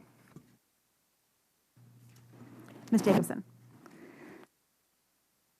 Hi, thank you very much. I just have a quick question on number 23, the school balances. In June, it was a projection of 300 and it went to 423. I know it's not significant, but I know these are important dollars for me. So I'm just wondering, can you explain how that changed? Yeah, and I think one of the things, as a result of hearing about the athletics and just talking about the financial close this year, it's something, and speaking with Mr. Cummings and the executive director group, we want to monitor more closely this year. So for example, it was very challenging during COVID to, I think from what I understand from speaking with Ms. Munsell, to get the projections correct in certain line items. And so as a result, we did freeze the school, balance accounts. And then when we unfroze them, they were able to spend down. However, at the end of the day, when we looked at all the purchase orders and right-sized the purchase orders, they did have additional balances at the end of the year. We don't want to be in that position this year, at the end of the year. So, we're going to come up with strategies, and we'll talk to you about that so that we're not in that position. In the position of not having any balance. Yeah, or having it appropriately, of course. I mean, correct. But I'm just saying that it'll be fixed in a way that these are actually getting to the places we want them to get to. Correct, and also so that we're reporting on them more timely, so we won't have such, I hope, a wild swing at the end of the year. Yeah. Okay. Any other questions? All right, seeing none. Thank you. Thank you.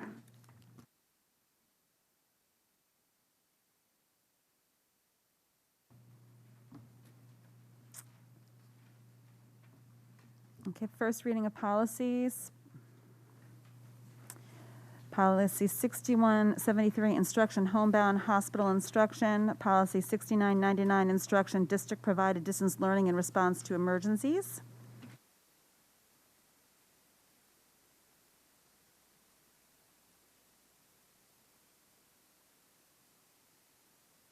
Yes, but All right, my misunderstanding. I had thought we were I didn't even check this on the agenda. It was my understanding that we were advancing this for a vote. I didn't catch this either. My apologies. When we were first looking at it, it was just policy. So we can make a motion to add this. Can I have a motion to approve? So add this as an agenda as a vote. Can I have a motion to add an item to the agenda? Mr. Peterson? Second by Ms. That the Board of Education approve policy 6173, instruction, homebound hospital instruction, and policy 6999, instruction, district provided distance learning in response to emergencies. We're voting on adding this to the agenda. Can I have all in favor of adding this as a vote? Okay, motion carries 9-0. Can I have a motion to put the motion on the table? Mr. Peterson, second by Mrs. Maxon Cannelli. I apologize for that. Thank the board for acting on the fly. Mrs. Maxon Cannelli, the floor is yours. Thank you. So just to be clear, we're doing this as a single motion? We're doing this as a single motion. Okay. So the first policy you'll see 6173, general homebound hospital. Well, the part we're working on is the homebound hospital instruction. Originally, the original policy was just this part, Roman numeral part 1. And so we wanted to separate out the two sections. So we renamed Roman numeral 1. I don't think that's especially noteworthy. And nor did we look at this text that is in between was not what we were taking a look at. The nature of our policy discussion was on Roman numeral 2. So this is the homebound remote learning during the COVID pandemic. This is the wording for those students who either due to, well, this wording is due to those students who due to family members are advocating to have an at-home learning remote situation addressed. And so that's language that you'll have here. The key to this policy and to this approach is that it is highly individualized. In terms of working with the student. This could be a student K through 12. And so you're not going to see exactly a lot of specificity per student because it is so, the nature of this is so individualized. And so I'll just leave that there. And if there are any questions, happy to take them. Mrs. Gerber? Yeah, hi. I just have a question, and maybe it's just the hour and I'm just misreading this, but so in the new language, Roman numeral 2, in which students require instruction instead of regular in-person instruction, should it say homebound instruction or remote instruction or? Could you just place me on the page? Roman numeral 2. Got it. It's the third line down, in response to the rare circumstances. Mm-hmm. In which students require instruction instead of regular in-person instruction. Yes, you're right, and I'm... Right? I mean... We edited this language. This was not what it had originally looked like, and so I think in the course of the edit, something got dropped there that had not originally... So so there should be something to qualify the type of instruction, whether it's remote or homebound or remote or homebound. So, okay, great, I was right.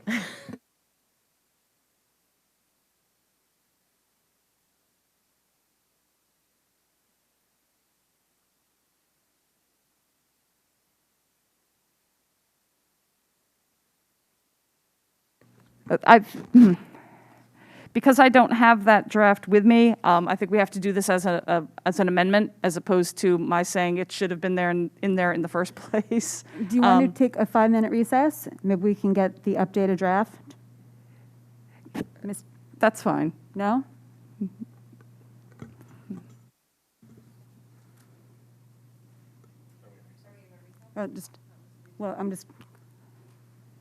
It reads how the policy committee voted on it, so if we do need to change it, there's no updated draft to get, I guess. Ms. Deasy is correct. We were focused on the instead of in that sentence. We were editing at the end of the sentence. We did completely miss that, so that will require an amendment. Okay. Thank you, Ms. Deasy and Mrs. Mascanelli. Mr. Asa. So to Mrs. Gerber's point, where she recommends that it say circumstances which students require, and she used the example of homebound instruction, I would just throw out there that we could also say in which students require instruction other than regular in-person. And I don't know if that's something that the policy committee discussed, because it kind of leaves it a little bit more broad, as the rest of this ABC, et cetera, does on an individualized basis. I'm still caught up in the fact that we missed that to begin with. I would defer to Mr. Mancusi if just inserting the word remote or homebound here would address, or if, to Mr. Asa's point about just the not regular in-person, I want whichever language is most appropriate. I don't know if Mr. Mancusi could speak to that.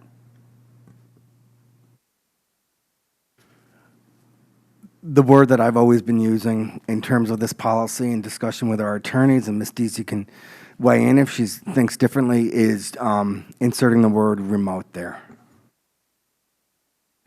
So if Mr. Asa is okay with that, that's what I would be in favor then, so that it would read on the third line, circumstances in which students require remote instruction instead of regular in-person instruction. Correct, Mr. Mancusi? So if I can make that motion for an amendment? Ms. Mascanelli, seconded by Mr. Asa. All in favor of the amendment? Motion carries 9-0. Thank you, Mrs. Gerber. Any other questions?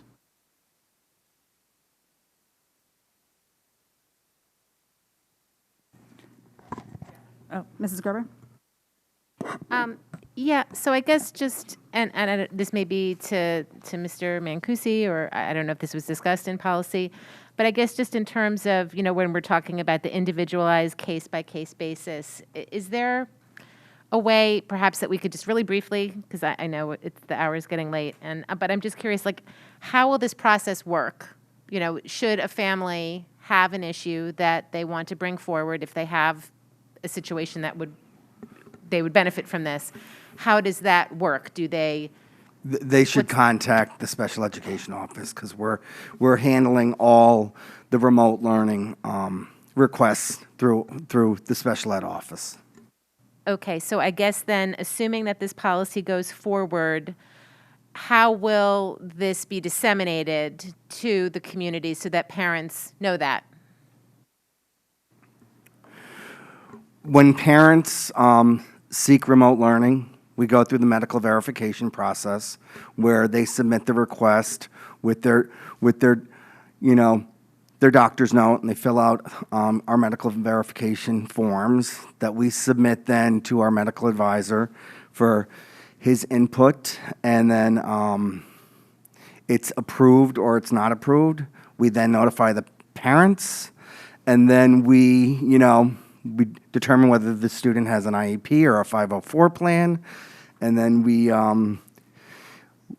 depending on the student's grade, we determine what the remote learning plan would look like for that student, and we share that with parents. Mr. Cummings, do you have something to add to that? Yes, only that what we'll be doing after the board makes its decisions tonight, we're working on a communication out to the families, both for staff to understand the concept of what we're doing, as well as for families, so that they understand and we can communicate the process across the community. Okay, thank you. And then I guess just, oh my gosh, I completely forgot what I was going to ask. I'm sorry. Mr. Asa? So in section, I guess two questions. One, I see the legal references here. So I'm assuming that all of this falls within our statutory allowances and rights and authorities? Yes, me and Ms. Deasy, following the policy committee meeting last week, followed up with our attorney. There really is no legal guidance on this, so... I guess more to attendance, and that raises letter E. The attendance piece is as long, we can count them as present, as long as they are engaged in learning activities asynchronously or synchronously every day. Okay, because when I read E, I see the not less than 1/2 of the school day during remote learning engaged in virtual classes, virtual meetings, activities on time-logged electronic systems, and the completion and submission of assignments. So if there's no electronic integration in a day, is it simply D that covers them for the attendance? It's a combination of, for example, I'm just going to use this as a general example.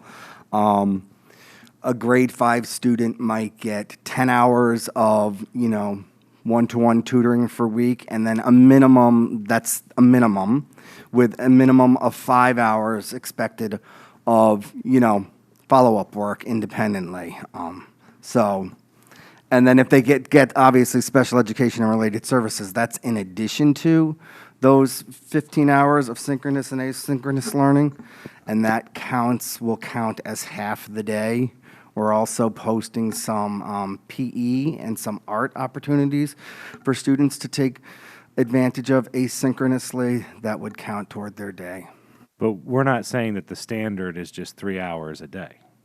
If I may, I'm sorry to interrupt, Mr. Mancusi, but the regulations that are cited at the very beginning of this policy, section 10, 70, 60, 15, those are the regulations that give us the authority to do homebound and remote instruction normally. This is predated COVID. So if a student is seriously ill and they need to receive homebound instruction outside of COVID, these are the regulations that create the authority to do that. The regulations explicitly state that it is the 1 hour a day for elementary and 2 hours a day minimum for secondary. So those standards have existed long before COVID, and the reason that we're even able to do this homebound instruction for students is because we're piggybacking and paralleling this practice to one that has already existed. Okay, so I guess my question is, there was a reason we needed this policy, right? I mean, because what we're saying, in essence, is that this already existed, so why couldn't we do this without this policy? So the reason that we have this policy now is essentially the hook that we need is because there are students who, while they may not necessarily themselves have medical issues, they live with a family member who would be seriously compromised if that student came home with COVID. So this creates an avenue for those students, and it is meant to be very rare. It really is not meant to be many people. It should be an extremely small group of students, but this still creates an avenue for us to provide services to those students. Thank you for that clarification. That's what I wanted to hear, so thank you for putting that on the record. Any other questions? Ms. Mortelli. Hi, thank you. I know this process has already started for some families. Can you give us an idea of how many families you're dealing with right now to establish these plans? Yeah. Right now we have 9 approved and we have 5 pending. So am I right in assuming that those 9 then qualify for 504 or an IEP somehow, if this is medically determined, or no? It's all medically based. They're not all 504 or special ed. It's 504 special ed and general ed students. Okay, so if this is meant to be highly individualized, which is why the policy is somewhat broad, for a family who isn't typically in a PPT, let's say, I mean, some of them are going to obviously be able to go through their typical 504 or PPT meetings to determine levels of service. But a general ed student who would qualify for this plan, how do they go about that sort of individualized? Do they get a PPT, or how are they determining that level of service? No, we set the plan and then we work with the families on a case-by-case basis if there are questions or concerns. Okay, so just because of some of the feedback that we've heard already, if your child or your family is, you do get the exception for one of these plans, We are just encouraging you to talk to the district if you're having a problem, to determine another level of need that you may need if something's not working out or you require more than what is happening, to just be in constant communication with you to determine if that can be in flux during this process. That is correct. And from the beginning, I think we said we're going to be reviewing the progress of our plan ongoing. It is a very individualized plan that we are going to, we want to work with our families to make this work. We know this is really hard. We're being as flexible as possible in terms of trying to be as individualized as possible within the constraints that we're facing. Okay, thank you. Mrs. Gerber, more to question than Ms. Jacobson. Yeah, hi. So I remembered what I was going to ask before. So obviously knowing that this is individualized and case by case, but just I guess in terms of the process, because obviously for these families who are still, trying to get a program up and running, time is of the essence. I mean, we're, a couple of weeks into school, and I'm sure they're anxious to have their family members be able to receive the instruction that they might not have been receiving. So just, I'm sure you're trying to get this done as quickly as possible, but do you have a goal, like a certain set period of time that you hope to get each plan? Once the request comes to you, how quickly can you turn it around to try to get these families kind of up and running? I can say, as quickly as humanly possible. There are some constraints in which we're working with, particularly for students at the high school level who might be taking upper level courses, that it's difficult to find staff to teach that remotely. So we're trying to be as creative and out of the box as we possibly can. Fortunately, we're able to offer some really rare courses remotely because the staff who teach the course are willing to do it in the evening. So we can offer that to students instead of choosing a replacement course, for example, remotely, so they can maintain the number of credits that they currently have and, where those credits are in terms of their graduation requirements. So we are working with the schools, working with the parents. If there's questions, just continue to reach out to us, and we will do the best we can to resolve your concerns. Okay, and just one follow-up to that end. So, you mentioned staff, and obviously staff play an important role in this as well. What kind of supports or professional development do you think is necessary or helpful for these staff who are working with these families? Because obviously, again, I understand that each situation is unique, but of course these, the teachers are probably being asked to work in ways that they're not necessarily used to. So to make sure that it is a mutually beneficial experience, that the teachers are able to work well with the families and that the students are getting as much out of it as they can, do you foresee having to have additional PD, or what kind of supports can you put in place to make sure that both sides are working as well as they can? In terms of students with disabilities who have IEP services, we are using their current staff, like their current special ed teachers or speech pathologists or OTs or PTs, whatever service they're getting. We are utilizing those as service providers. Where we can tap into general ed teachers or who teach these specialized courses, who are willing to do that like in the evening, we're doing that. We're reaching out on a case-by-case basis. For the tutors who are implementing the Plato courses, they're trained implementers of this. They've been doing this with us for our homebound instruction pre-COVID. Thank you. Ms. Jacobson? Hi, thank you. I had a follow-up question coming out of policy around seat time requirements and the graduation requirements, and that the 10 hours of online and the 5 minutes of independent, so to speak, equating to that 50%.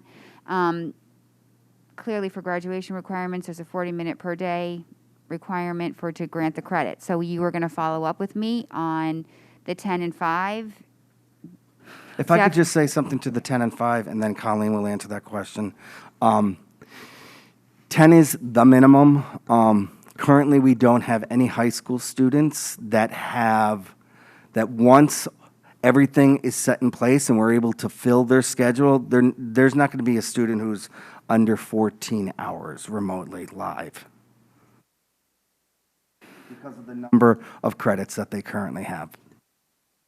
Oh, you mean they're not going to be under 14 hours live instruction? Correct. Oh, okay, so it's going to be more than the 10. Okay, so big picture issue, they don't have any graduation or credit issues with the plans that you're putting in place and meeting that credit requirement?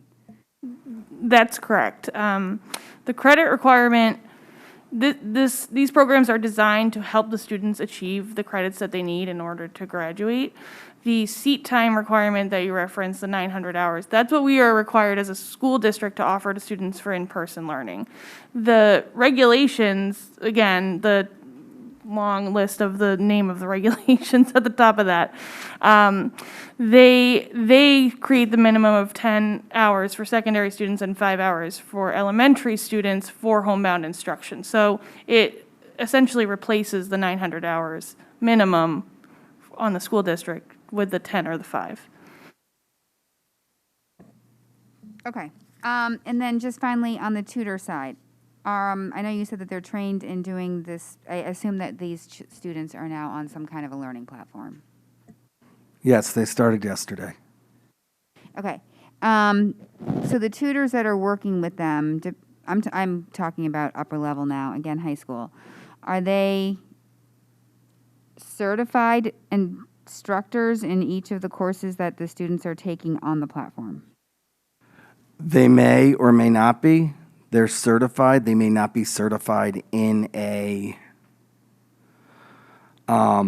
specialized course, but How could they help them, let's say, with an advanced science class if they're not certified in advanced science? we might not be able to offer them that because it's hard to find staff like that. We are currently working on trying to find a teacher to teach a certified, an advanced science class off hours, like in the evening. So those singletons, we're still working on a few of them. Okay, thank you for right now. Any additional questions on these policies? We're addressing both of them together. Right, so that's just the first one. That's the Are there first any one. questions on, any other questions on just that policy? 6173. Okay, so the second part of the motion is for policy 6999. And so here again, the top part of the policy is one that we had voted on last year. And so to make clear what we were intending here, we separated into Roman numeral 1 and Roman numeral 2. Roman numeral 2 is for those students, this is for the short-term remote situation who are in quarantine due to a close contact or isolation due to a positive test. But again, generally geared towards the asymptomatic students, the point being that these students are able to access their education and are interested and healthy enough to do so. And so we have the policy before you. Mr. Cummings, do you have the? We are interested in making an immediate amendment. This is coming from staff.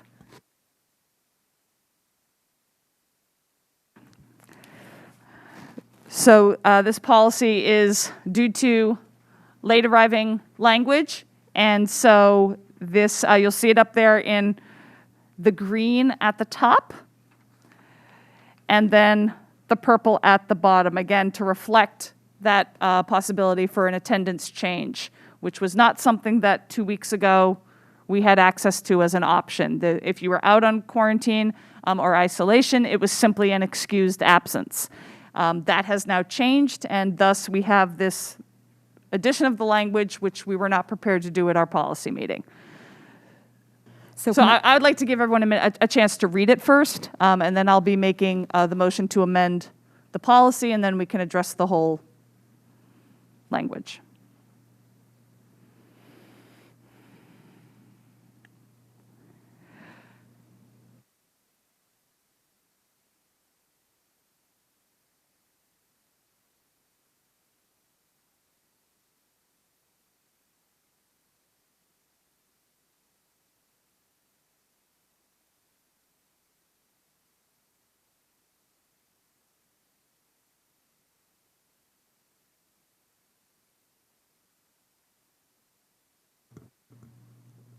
Can I have a motion, Ms.? Yeah. So I'd like to make a motion to amend the language. And actually, Ms. Vitale, because I don't believe this is available online, is this something I should read out loud? Since I don't believe, I mean, again, just in the interest of the public being able to hear the language. Yes, Mrs. Mascano, good point. Okay, so in Roman numeral 1, this is for the distance learning for necessary changes in program delivery. The first sentence, I'm asking for the amendment to change the language such that it reads, in the event of, this is going to be on the second line, in the event of facility closure or necessary changes in program delivery in response to an emergency declared by federal, state, or local authorities, or to address a localized outbreak or the need to complete contact tracing, the Fairfield Public Schools will take all necessary steps. So that language there would be the first addition. The second is at the bottom of Roman numeral 2. So the final sentence in red was, any changes to the instructional model will be communicated to the board and community in a timely fashion.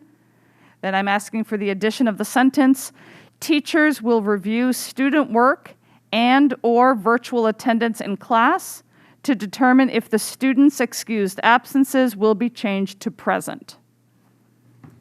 Can I have a second to that amendment? Mr. Peterson. Okay, bring it to the board for discussion and questions. Ms. Gerns. I think that the first change is a positive addition. And to the second change, I was just going to ask, instead of excused absences will be changed to present, there's something sort of about the idea of that we're assuming people are absent first. And I understand Mr. Cummings had said that it was part of the state mandate that first they had to be absent. Maybe I'm misunderstanding this. First they have to be absent, and then we can determine if they are in fact present based on these criteria. So to qualify that, I wondered if we should add language that says excused absences that qualify, some kind of qualifier there, instead of just saying will be changed, that qualify to be changed. Mrs. Guernsey, to your point, is it addressed by the fact that this is only COVID-related quarantine and isolation? This is not something open to the general public that's in Colorado skiing or home with sniffles or anything like that. So I definitely hear your point. This is not in general for excused absences. It's solely for those of this section that are COVID-related. Does that address your concern? I understand that. My issue is more in a parent reading this language and wondering what does it mean that they will be changed to present. They're meeting a certain level of qualification according to the new document that came from the state. So I felt like there should be a reference to that there. I have to ask, do you have a language change suggestion? Because I'm not sure what you're exactly getting at. Instead of excused absences will be changed to present, it could say excused absences that qualify to be changed to present, because you're meeting a certain qualification to make that change.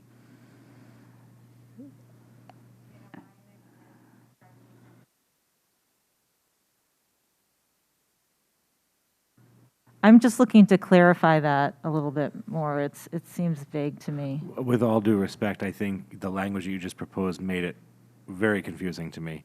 So I don't know if there's anybody else, like Mrs. Jacobson was saying, something that can maybe clarify it.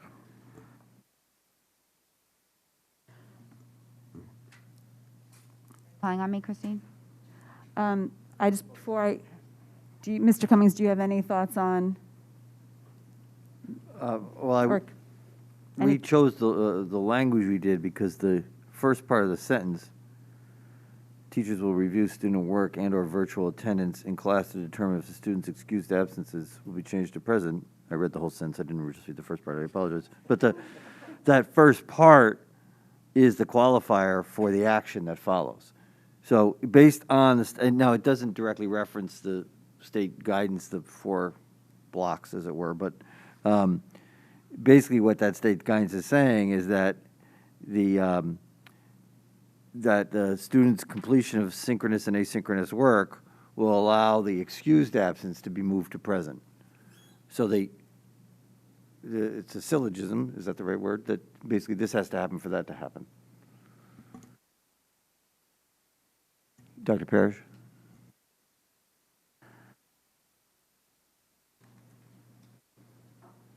Good evening, Zakia Parrish, Executive Director of Operations and Processes. Just for procedure clarification, the excused absence is not entered by the teacher. The classroom teacher does not have the ability to enter an absence excused or unexcused. They're simply qualifying the presence so that the attendance clerk will know that they were present in those classes, so that that can then change the actual overall attendance for the day. I don't know if that provides clarity too. So it's not the actual classroom teacher that marks a student initially as excused or unexcused absent. It's done as a result of them being changed to a quarantine or isolation and blended learning group is what it's called. So should we keep teachers at the beginning of that sentence then? I don't have a copy of the current policy. Well, the teachers will be the one that will be Yes. determining if the Yeah. if the student is present. If I'm understanding you correctly, a student is absent until a teacher says they are present, and that's what the way I read this, that's what this policy is saying, that a student, if completes this work and meets the requirements, the teacher will be able to mark them present, and if they do not do the work for whatever reason, and some families, if a child's in quarantine, they may not be feeling well, they may indeed be absent, and then the attendance clerk would be able to change that absence to an excused absence because they would have the pertinent quarantine and health data. Is that correct? So yes, the teacher is the one that qualifies the presence. And the The attendance attendance clerk? clerk would then change it depending on what the teacher enters for that student in those classes.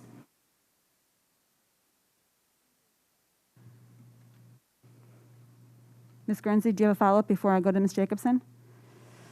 No, thank you. Ms. Jacobson?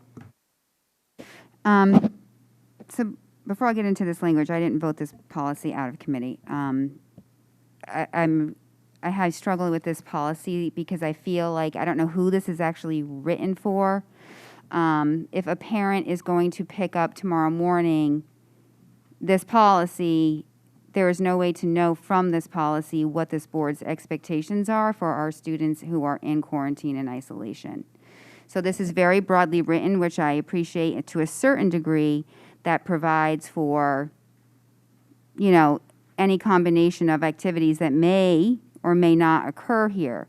But I think in terms of, we knew coming out of policy that the board was going to have a conversation about this policy in terms of is this board's expectations for continuity of education for kids who are excluded from school for isolation or quarantine. And in this policy, I don't read anything that expresses to the public what that expectation is. My issue with this policy in that it doesn't provide any expectation from the administration or the board. Do we expect for them to have a full day? Do we expect them to at least be offered a half day so that they are not absent? This is going to also think that it's kind of dependent on, what may or may not be offered. So then we're ending up with different situations in different classrooms because we haven't set a baseline expectation that was set last year, right? Everyone had to do 5 hours, right? That was a mandate. We had to provide that so that they were getting their full day of school. This policy doesn't say that. I don't know. I've been clear that I think that if we are sending kids out of school, that we should give them their full day of school. Okay, and as a follow-up to that, first of all, I do apologize to the board.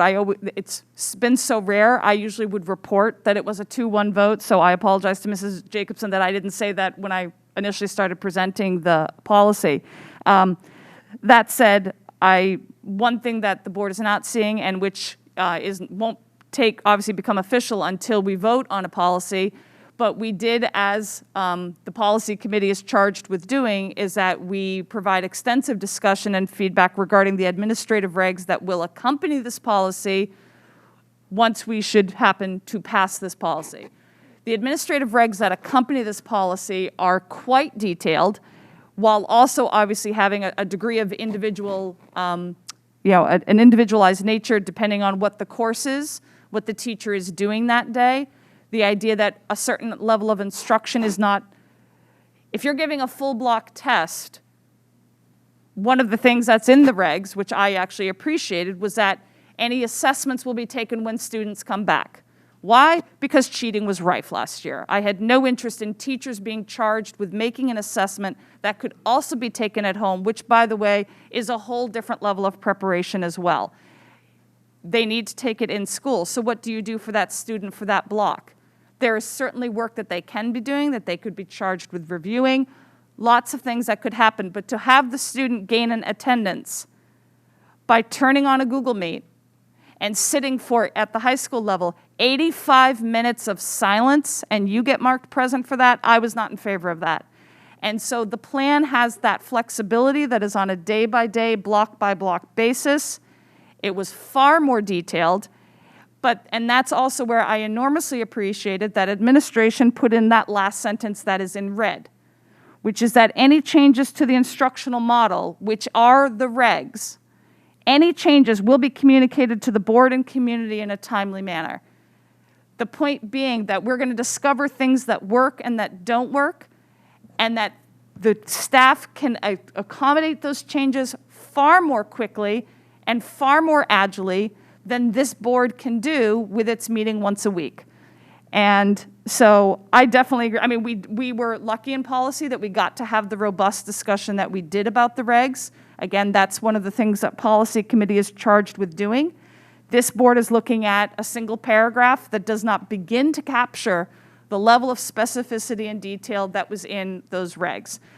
Case in point for any parents who are listening, that K through 5 will have, for example, every single K through 5 student will have an opportunity to start their day in a Google Meet with their classmates in, I don't know what they call it anymore, rug time? Morning meeting. Morning meeting.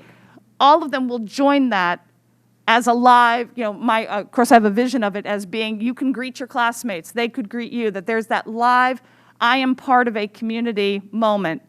And then the day goes from there, because obviously the days can involve specials, other instruction. High school is a little bit different, but again, every block is different. And so I definitely appreciate Mrs. Jacobson's concern, but to put that level of specificity into the policy, at which point then we are stuck with it. If something doesn't work, it's going to be another 2 weeks before we can do anything about it. And I don't think that serves our children well, and that's why I'm in favor of this policy. Thank you, Mrs. Maxicanelli.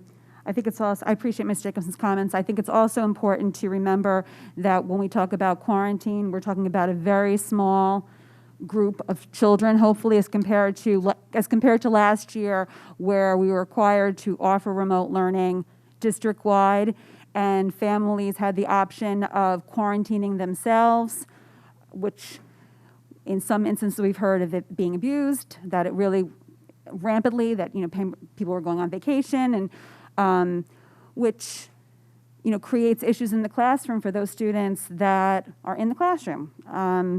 And their education is also repetitive there. Their education is also being impacted. So just keep that in mind, that this is not the same situation in terms of the numbers of students that we're potentially talking about. When last year this was affecting every student every day potentially. Right. Hopefully that will not be the case this year. Right. I don't know why the AR wasn't in the backup, but we can't just generally speak with that without having that in the packet.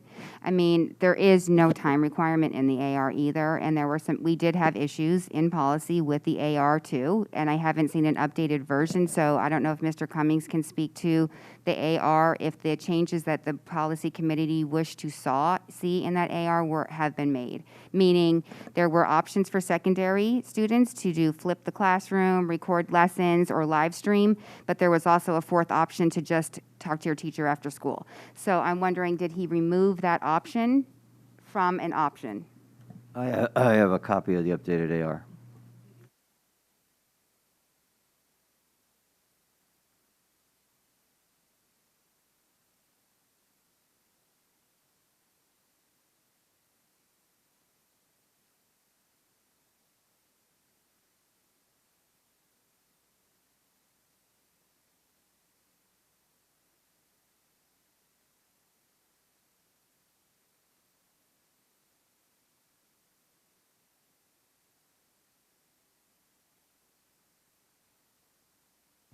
But just for a clarification, we're not rewriting the regs right now and voting on the regs.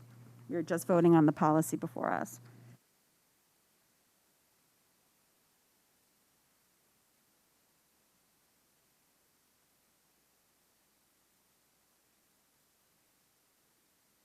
Mr. Cummings, can you just speak to why, on the back, the bullet points, 1, 2, 3, 4, like, it looks to me like three of them are bolded and one of them is not. Is there a reason for that? No, that's just a editing error that I forgot to clean up. I didn't notice it till I printed it. Okay, so you did leave in the bullet point that we had expressed concern around in terms of one of the options being this before or after school time period of 20 minutes that could be in lieu of any actual instruction during the class period. That's correct. If you look at it, what we did add though was the time frame of at least 20 minutes. That was not in the original that you saw last week. Again, going back and taking a step back from the specifics in here, as we worked with Mr. Smolin, representatives of the FEA and the central office leadership team, what we were looking for and what we wanted to bring forward was a series of regulations that would fit specific circumstances within each class. So one of the things that doesn't state here explicitly, but it doesn't mean that a teacher will choose one of these options for all the days they instruct. They could actually vary their options by the day in which they teach. But there will be times that the Google Meet may be the most appropriate means to meet with a student.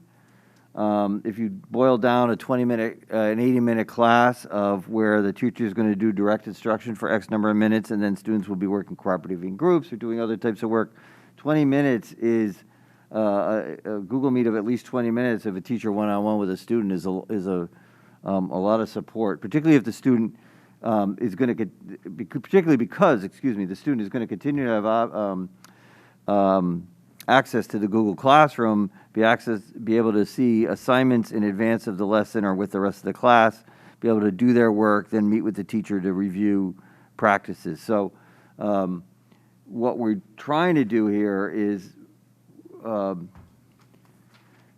know that many people would like and think that the switching on the camera is the easiest thing to do. And in some degrees, it may be the easiest thing to do, but it's not necessarily the most educationally appropriate thing to do, because to make that work, or in many ways, that basically the teacher would be turning on the classroom and not necessarily paying any attention to the student. The student may not be able to participate in the rest of the class. There's all kind of limitations to that. And if you repeat that over the course of 3 or 4 times during the day for a length of 80 minutes, it doesn't lead to good instruction. So what we were looking for was a solution that would be more appropriate to the education of the student and the dynamics of a lesson design. And Okay, that's what we feel we came up with here. All right, so to the board, so if you look at those bullet points, 1, 2, and 3, and remember this is for grades 6 to 12, so we're talking secondary classrooms here. We're talking algebra, we're talking hard classes. 1, 2, and 3 is actual instruction, right? Either it's live, or it's a recorded lesson, or it's a flip the classroom. There are 3 options there that actually speak to instruction during your period of the time that you have it. I don't know what they're doing for the rest of the day under bullet point number 4. What do you mean that's not Ms. true? Jacobson, you're completely mischaracterizing the 4th bullet point. This What do you is, mean? first of all, I'd just like to say thank you, Mr. Cummings. This is a far improved language choice over what we asked for in policy. This is vastly improved. No, what we asked in policy. In policy, what we asked for. To pull out the what bullet we asked for was to pull it out and add it as a daily contact check-in. We did not stipulate anything further. Instead, what we have in response is pure instruction of one-on-one time with your teacher for 20 minutes of course content, questions, and learning supports. It's entirely instructional in nature. So 20 for by 20 minutes of one-on-one time, teacher to one-on-one student. Times 7 or 4 periods. Again, right now we're right. No, but The point being, AR Mrs. is Jacobson, important. Mrs. I don't know Jacobson, why you you're yelling. characterize I'm this 4th talking. bullet point as Why are being you talking? non-instructional. Why are you talking? And it's non-instructional. You are incorrect. No, I'm not. No, I'm not incorrect. I've been told I've been incorrect a lot lately and turned out to be Jacobson? accurate.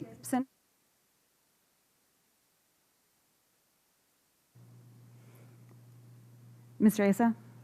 I just wanted to point out that while I appreciate everybody's input here, we do have to remember that these are administrative regulations, not the board's Right, regulations. that tells you what they're going to do, So rather than I the just- policy. I just want to make sure we're clear on this, that we're not voting on this document. Correct. So if this is what you're good with in terms of the AR, then you support the policy. Well, we don't have the ability to rewrite the AR as the board. You have the That's ability to administrative- rewrite the policy Okay, so that our kids get a full day of school. So can we get your amendment to the policy? My amendment to the policy be that the administration will provide a full day of continuity of education for each student that is in isolation and quarantine. How you want to wake up that time is go ahead. We underlying policy a requirement for synchronous learning and one-to-one learning and virtual. Yet this was crafted to put a subdivision 2 so that those things didn't apply that are under subdivision 1. Subdivision 1 clearly speaks to when we originally passed this policy, if you recall, during COVID, was that we wanted to make sure that there was high quality instruction, that there was engagement with their teachers and their students that will include synchronous, live, video, full class, small group instruction. We passed that policy because we valued that for the kids. And this now removes that. Mr. Ace, the floor is still yours. Thank you. So, Mr. Cummings, could I just ask, do you mind giving us the current number of quarantines for K-5 and then 6-12? Have that. Excuse me one second. We have a total of 25, this is today's report. So a total of 25 students in quarantine. 23 of them are at the elementary, and we have 2 at the secondary, 1 in 6-12 and 1 in 6-8 and 1 in 9-12. Okay, and do we happen to see, has this been consistent, or are we seeing a growing trend now that we've been in school for a few weeks, or is there a defined trend we're going in here? I don't know if I'd classify it as a trend. On Friday, we had 60 total students, but that number was first of all, there were more at every level. I think on Friday, there was 8 at the secondary level, 6-12. Elementary was higher because there were 2 large clusters of students at 2 of the elementary schools, and that was almost half of the elementary numbers in total were those 2 large clusters. I think in one school there was 13, and in another school there were 15. Okay, so far, 8 seems to be the spike at the secondary level? Based on 2 days, but yes. Okay. And that's out of how many students, approximately? 6-12? Thanks. 3,500? It's going to be, yeah, so it's almost 5,000. Okay. My next 5,500. question is with regards to the administrative reg, so I appreciate you providing this. I know Mrs. Kennelly has articulated as a teacher herself some of the concerns of last year of teaching remotely and whatnot. Can we get an idea of where we think the staff is with regards to this plan as the regulations are for both levels?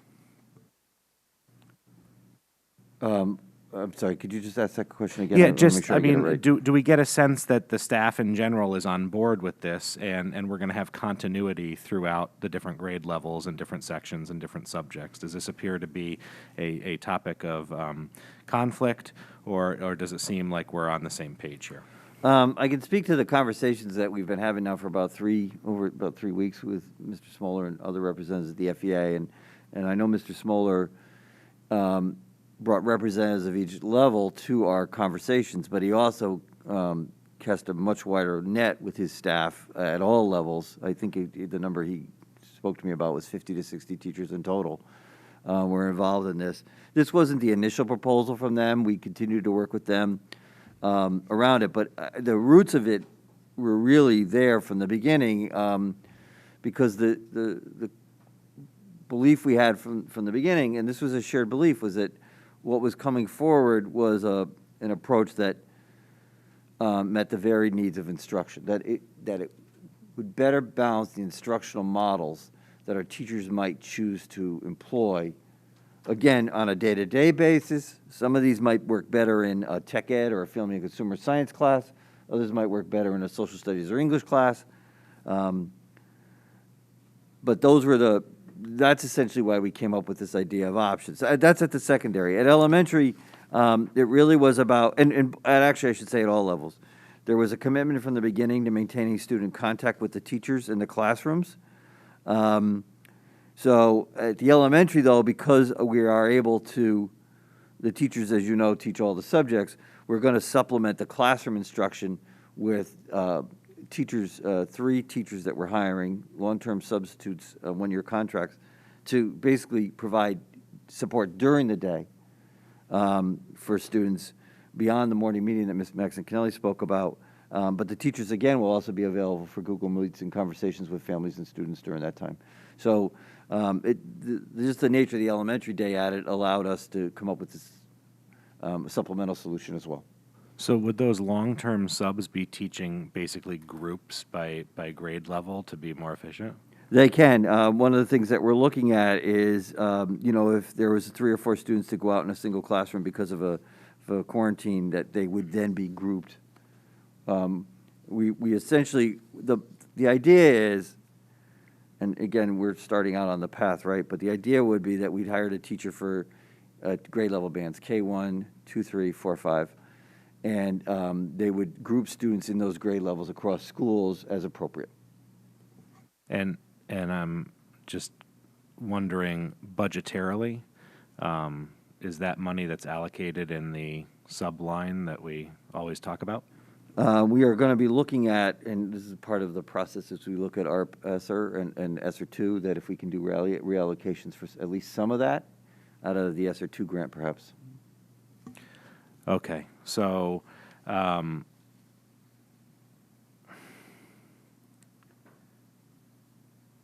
that's all I have at the moment.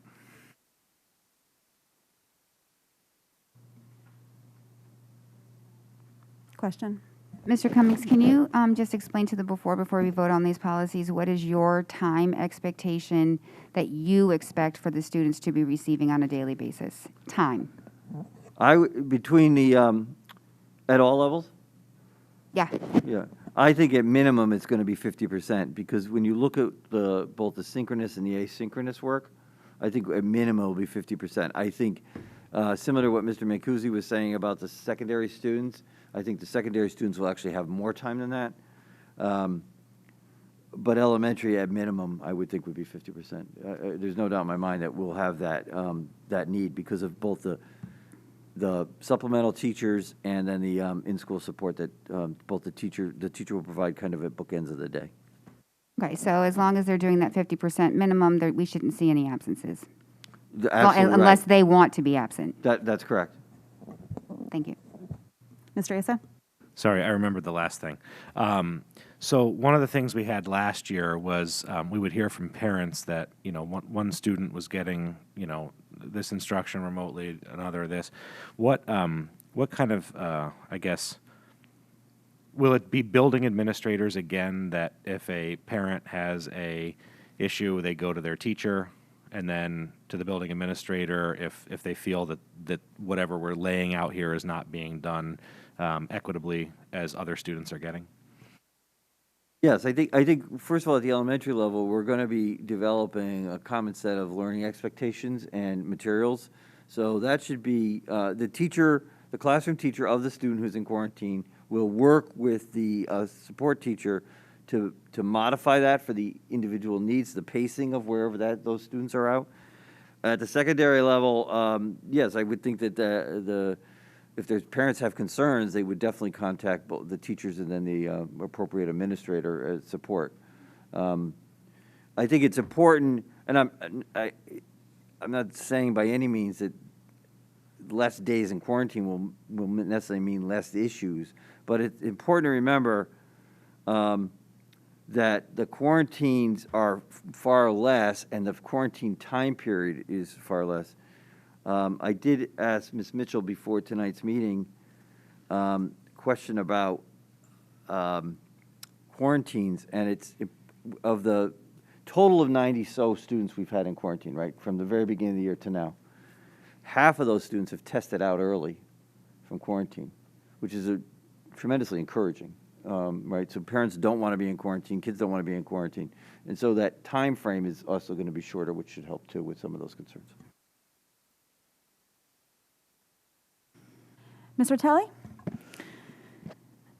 Yeah, so I agree with Ms. Jacobson on this. I have a problem with this policy. This is so broad to me.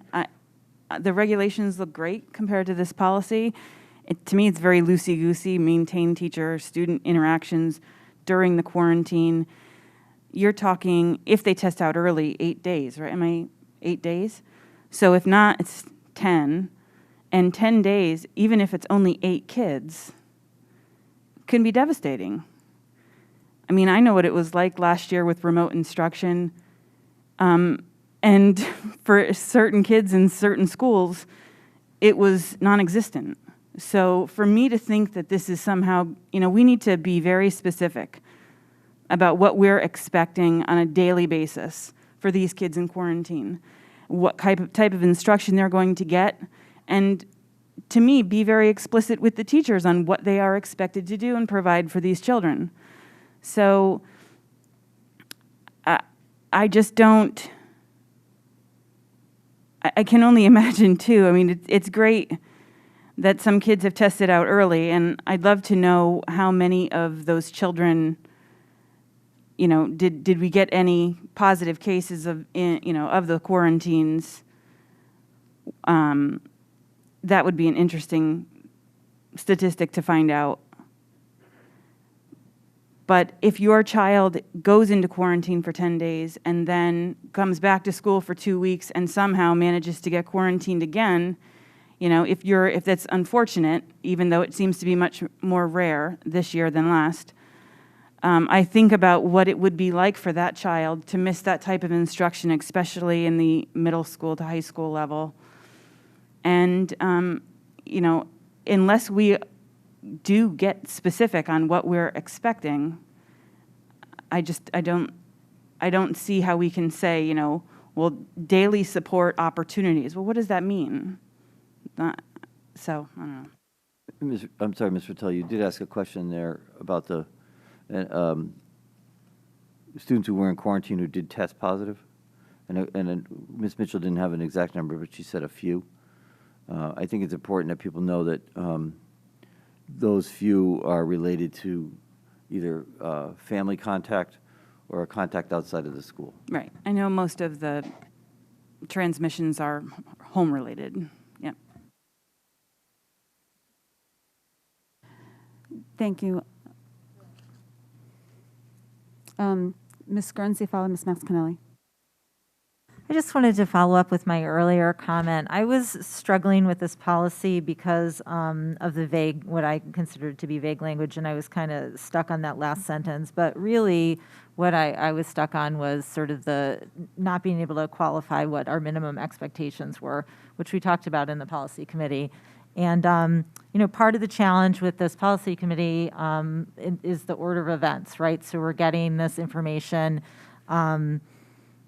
Today I'm seeing, for example, the updated regs, and I'm feeling actually pretty happy with them, especially that fourth bullet. It was a fantastic improvement, and I just love to see that, the input we gave was taken seriously and addressed, and I feel actually pretty good about this now, having seen this. So it's just, understanding this process, which is so complicated, given the challenges we have today. And, I was kind of frustrated when I saw it here, and now I feel better. So I just wanted to explain my thinking, because I think it's relevant for the public, because when they read this policy, they might feel the same way I did, right? And then you read these regs, and having the ability to make those changes so quickly, I think, is so important for the district. And I think there's going to be a lot of room for improvement within this document as it exists now and as we learn more. So I just wanted to share that. I am also very concerned about this, and I do share both Mrs. Ratelli and Ms. Jacobson's concerns, but I would vote for this policy because I think that it has the potential to be addressed in the regs. Thank you. Mrs. Mascanelli? Thank you. So, and again, I definitely understand the paragraph on its own seeming entirely inadequate, but they can't be viewed in isolation. They are, not only are they accompanied by regs, but they are explicitly tied to them by virtue of that last read sentence. And I would also point out that in that second paragraph up above, the essential to high quality instruction and learning is a high level of student engagement in their coursework, which clearly we are still abiding by because it is still our policy. But I would point something out to the board. What do we know in the state of Connecticut? This didn't work. Let me say that again. This is not Fairfield. In the state of Connecticut, this didn't work. Dual teaching didn't work. It worked as best it could. But the article that's been widely circulated about why we need to have in-person learning is because remote and hybrid learning did not match our standards and our expectations. And so what's being advocated for, what Mrs. Fratelli and Mrs. Jacobson are advocating for, and this is why I disagree with it, as well-intentioned as I entirely believe it is for us to go back to what we did last year, which we know didn't work. And that instead to say we need to serve our students better on a more case-by-case basis, and turning a Google Meet on for 85 minutes might not be the best way to serve that child. And that while the regs are a little bit messy in that because we don't know definitively on a day-to-day basis, we are still expecting our staff to bring a high level of instruction and to have these children ready to step right back into that classroom. And so I would just point out that to go back to what we know didn't work would just be shameful. Thank you, Mrs. Maxincanelli, and that's why I will be supporting this policy. I think that we have heard from so many parents that having an elementary schooler just sit in front of a screen all day was hard on the family, not beneficial to the child, and having an opportunity to start their day with their classmates in a Google Meet. And I'm focusing on elementary school because I think that those are the students who are most likely to be in quarantine simply because they don't have access to the vaccine, and our numbers for high school are thankfully low. I would not want that again. I don't view that as a high quality, let me phrase that. I think that we can do better than what we needed to do last year when we were tasked with providing remote learning to an entire school district. Hopefully the numbers will be smaller. I trust our teachers to really hear the board's expectations and to take it to their classrooms. When the communication goes out to parents, I hope it's very clear that if parents have concerns, that they reach out to their building principals. So we can identify, if something's not working, we can identify it early, and the regs can be addressed. I think there's some benefit to the policy having some wiggle room, just so we can adjust without having to reconvene a board meeting and vote again. So I will be supporting this policy. Before we move on, can I just have a motion to extend the meeting to midnight? Bonnie, second by Ms. Maxincanelli, all in favor? Ms. Rotelli, Ms. Jacobson, Ms. Gerber, Mrs. Vitale, Mr. Asa, Mrs. Maxincanelli, Mr. Peterson, Ms. Guernsey, all opposed? Motion carries 8-1. Hopefully we'll be done before that.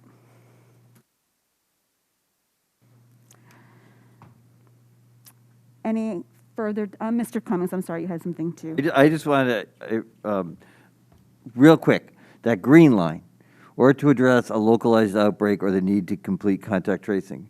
This may cause some people to freak out, so I want to just talk about this real quickly. This is language essentially taken from both the state guidance as well as a recent incident that took place in a neighboring district. So all this is saying is, and we didn't put the language "God forbid" in the policy, but it's inherently there, that if there was a need to put a building on remote learning for a day, this policy gives us the ability to do that. And it would only be because of a localized health outbreak or the fact that we would not be able to complete contact tracing. So you saw recently in the neighboring district that because they weren't able to complete contact tracing, they had to shut down one of the high schools. I have talked since the spring with Ms. Mitchell and Mr. Cleary. I think that we feel very confident that a contract issue will not be part of our framing, and hopefully, while a localized outbreak is more beyond our control, that would not happen either. But this is a just-in-case phrase that we wanted to insert into the policy, just in case. Thank you. Any other discussion on this? Seeing for the amendment. Thank you, Mrs. Gerber. Any discussion on the amendment?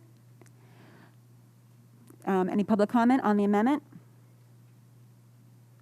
Seeing none, all in favor of the amendment. Ms. Pitko, Mrs. Gerber, Mrs. Vitale, Mr. Asa, Ms. Maxinelli, Mr. Peterson, Ms. Guernsey, all opposed. Ms. Vitale, Ms. Jacobson, motion, the amendment carries 7-2. Back to the main motion. Any further discussion on the main motion? Seeing none, to the public, any member of the public would like to speak to the main motion, I invite you to step forward. Seeing none, back to the board. All in favor of the main motion, Ms. Pitko, Ms. Gerber, Ms. Vitale, Mr. Asa, Mrs. Maxinelli, Mr. Peterson, Ms. Guernsey. All opposed, Mr. Vitale, Ms. Jacobson. Motion carries 7-2. Thank you.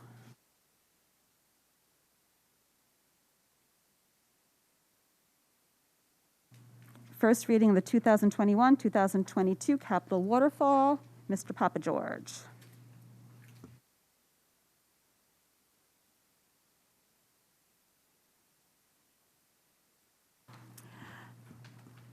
And just for the board, I know a memo went out. The capital waterfall that was supposed to happen at the end of September is going to be postponed to, the date hasn't been set, but it's going to be in October most probably. So we have a little bit more time to review the waterfall. The plan is to review it today and vote on our next meeting, but we might have some additional time if we needed to push it to a vote in October. What?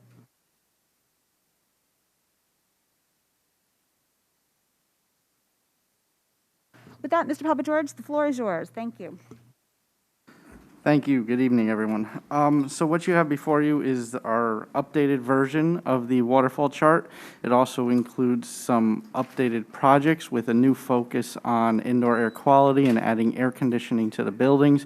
It was something that was discussed and really discussed during COVID times, so we kind of focused on that. And as you'll see as we go through, two of the buildings that we really pushed to add air conditioning to was the Osborne Hill School and the North Stratfield School. Those two schools were identified because they have no upcoming large projects or additions, renovations, so we wanted to get them onto the waterfall chart as standalone projects.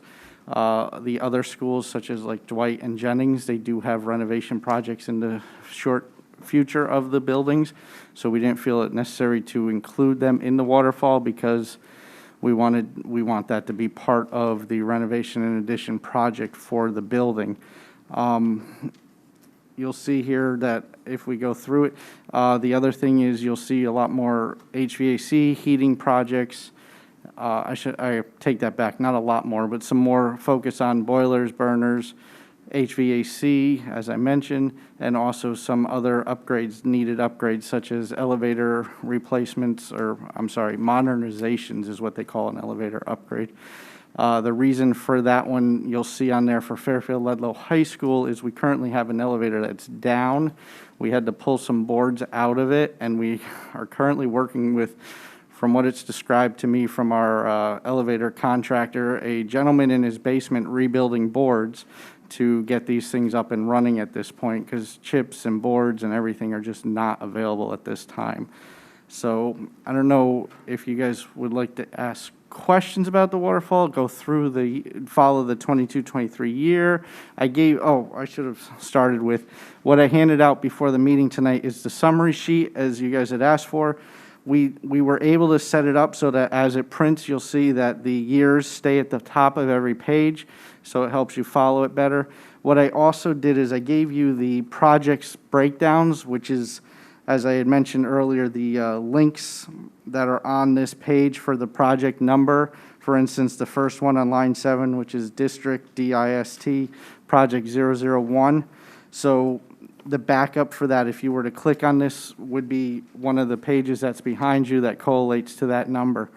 In the PDF form that we sent out to you guys this evening or morning, afternoon, the PDF version of it allows you to look at the summary page, and it allows the links to be live still. So if you were to click on that District 1 project, it will automatically bring you to that backup page. What I would ask you guys to really consider would be if you were going to print out this yourself, there's a way to print it, and it's very difficult, but if you just hit print on it, it's over 600 pages, so I would recommend that you not print it, and that's why we chose to print it and give it to you in hard copy, so you did not have to print it yourselves at home.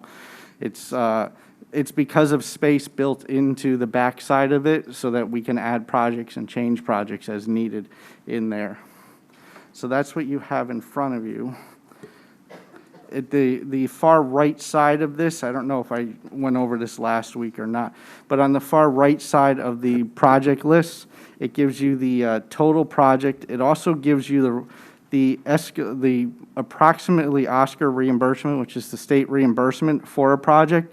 So if it lists a 0 in that spot, then that would be it would not qualify as a state reimbursable project. And then the last column gives you the estimated district share. So if it is a reimbursable project, it breaks out what we believe, based on the current reimbursement rate for the town, what the Oscar rate would be versus what the town's share would be for the project. Mr. Asa. Just out of curiosity, Mr. Papa George, looking at Osborne Hill and North Stratfield, if I look at the Osborne Hill line 256 of this document, the AC upgrade, going out to 23-24 of $4.8 million, project total of $5.2 million, the OSCGR reimbursement. I thought when we discussed about a sole air conditioning upgrade, not part of a renovation or addition, I thought we had said that that was not eligible for state reimbursement. Am I wrong on that? We did actually say that, and I'm going to have to check on that one because we did say that, and we said we weren't going to put it into that column for that specific reason. And again, the state is saying that they do not reimburse for air conditioning projects themselves, but we also thought that there might be a way to work into at least asking for the reimbursement. They may turn it down. They may, due to current circumstances, they may approve it. But I will have to follow up with that because I believe we did instruct Colliers not to put air conditioning projects in the reimbursable column. Because it's roughly $3 million of reimbursement, so we definitely need to check on that. Thank you. I will definitely check that.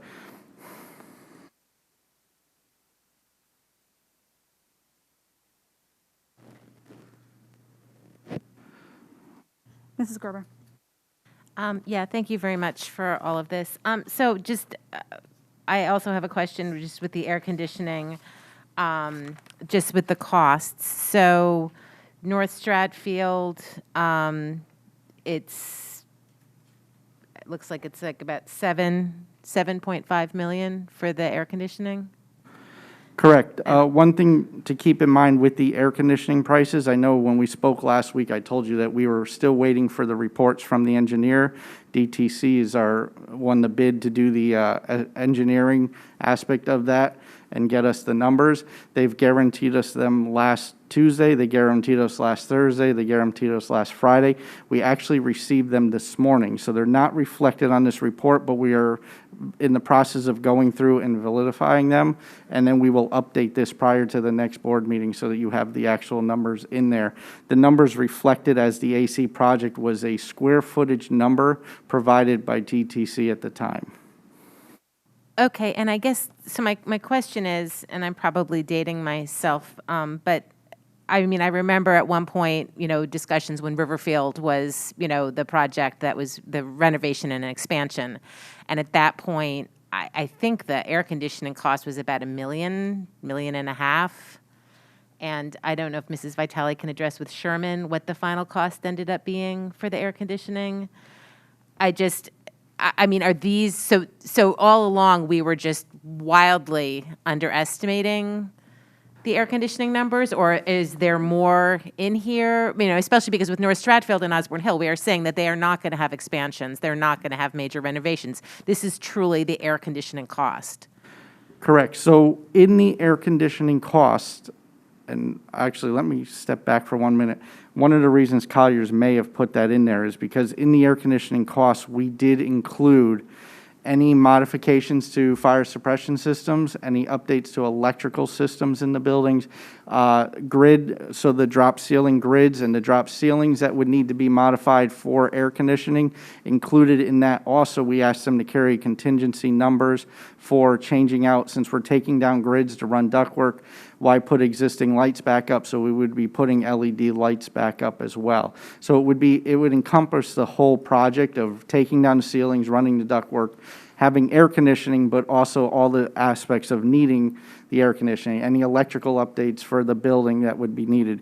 In addition to that, there's a contingency for the Osborne Hill project for unknowns because of the possible PCBs that could be discovered or found once beginning of work and above ceilings.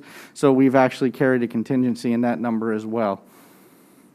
Okay, and I guess just one of the things I was just kind of confused about, because then looking, say, at the Fairfield Woods AC upgrade, and I understand that school is partially air conditioned right now, but it is a significantly larger school than either North Stratfield or Osborne Hill. And the AC cost there is $4 million. So I guess at the end of the day, the most important thing is to make sure that we have numbers that are actually the correct numbers. But I just think, having sat through so many meetings for this board and other town bodies when we've been talking about air conditioning projects for many years, we're talking about $1 to $2 million for an elementary school. And, middle schools would be maybe 5, or I guess it would just be Woods because the other two. And then high schools, and again, I'm dating myself, but at one point, many years ago when I asked, it was, I think, $8 million for each high school. And I know that's going to be significantly more than this based on this, but it just seems like these two projects, and I understand that it's not just simply a matter of just putting in the air conditioning systems, but they are so much higher than other air conditioning projects that, and again, they've been part of a larger project, so how much of that was kind of absorbed in other things. But there's definitely kind of a shock looking at this number, and I would imagine that there will be the shock when other town bodies look at these numbers too. So not really asking you to totally answer any specific questions, but I just think these numbers are so much higher than they've been for air conditioning projects, that, kind of the number that was always kind of baked into an elementary project. And I just think it's important for us to really be able to dig down and explain very specifically why these numbers are so much higher than they were for so many years. So just wanted to put that out there. Absolutely. And just to clarify, Woods is one of the air-conditioned buildings. The other middle school would be Tomlinson, is not completely air-conditioned either. Roger Lidlow Middle School is completely air-conditioned. A thing to remember with these numbers is the Woods project in here is what we asked DTC to focus on. So that is the true number, and that's the truer numbers that we will get from the DTC reports and update on this waterfall once we start getting those. So the DTC number for Woods is a true number. The other numbers are estimated based on square footage needed for air conditioning. So that's why you see a discrepancy between those numbers in there. The other thing to remember is that these are current day calculations with current conditions and costs of materials, supplies.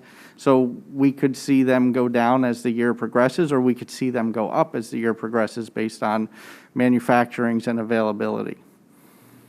Yeah, and just since you brought Tomlinson up, just looking at the number for Tomlinson, if I'm reading this correctly, it's $13 million. Again, it was based off of a square footage, not So square footage, and unfortunately, it's a large area that needs the air conditioning because it's the gymnasium itself that would still need the air conditioning. But my understanding was that that was kind of the only part of Tomlinson. It is, so that. So it's $12 million to air condition a gym? Again, that's based on square footage. They did the square footage of the gym, and then they escalated it due to the high ceilings, and it's not a true number. We're still working with DTC to get the true AC number. Okay, and so, but I guess then, my final question, and I'm sorry for taking up so much time, but just to make sure that before the capital planning meeting, we make every effort possible to make sure that these numbers are as true as possible. And it sounds like now that you got the report this morning that you can get to work on that, because I just think, obviously air conditioning is a topic that everyone has been discussing, before COVID and particularly after COVID or during COVID or whatever we are right now. But I do think it's so important because this is such an important topic, and we've been talking about it for so long. And if we're actually going to move forward, we really need to make sure that these numbers are something that we can absolutely explain and defend very clearly. Absolutely, and as I said, the DTC numbers came in today. We didn't want to rush them into this waterfall, so we will have them in the waterfall before your next board meeting and your vote. Thank you. And Mrs. Gerber, I think that some of the numbers in the past, that $1 million per school was a placeholder. I want to say the Sherman Gym was $1 million, and that was part of the reason that not everything got done for that project, just that it was off. So absolutely hear you, that I'm very happy to hear that we're going to get, that the report is finally in, we've all been waiting for it, and that we can update this before our next meeting. Just to clarify, the reports are not in. It's the last page of the reports that have the numbers. So the most important part, but that part is here now. Mr. Asa, thank you, Mr. Papa-George, for the clarification. I apologize. I don't have the previous waterfall, but I have a couple questions. First, can you tell us if, compared to the last version that we saw, are Dwight and Jennings in the same years as we had like a year ago when we talked about this? They I know are. we swapped them. Last year we swapped them, but they did not move years from the last waterfall you voted on. And do we think it's realistic to have those projects 1 year apart? We kept them at 1 year apart. We're still kind of going back and forth just because of we haven't had a full discussion on the full scope of the Dwight project. That may be a reason to push off the Jennings project.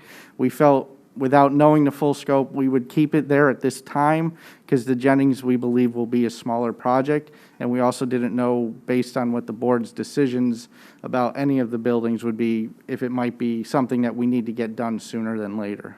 So I think now might be a good time to just bring up the fact that one of the things that we've done, and no fault to anybody, we learn as we go, is that when we've done major renovations and additions in buildings, we've done a great job at them, but one of the things we've lacked in is going behind the walls in areas that are not necessarily getting upgraded or renovated. And it has caught up with us in certain situations where we may have ancient sewer vents and pipes and whatnot.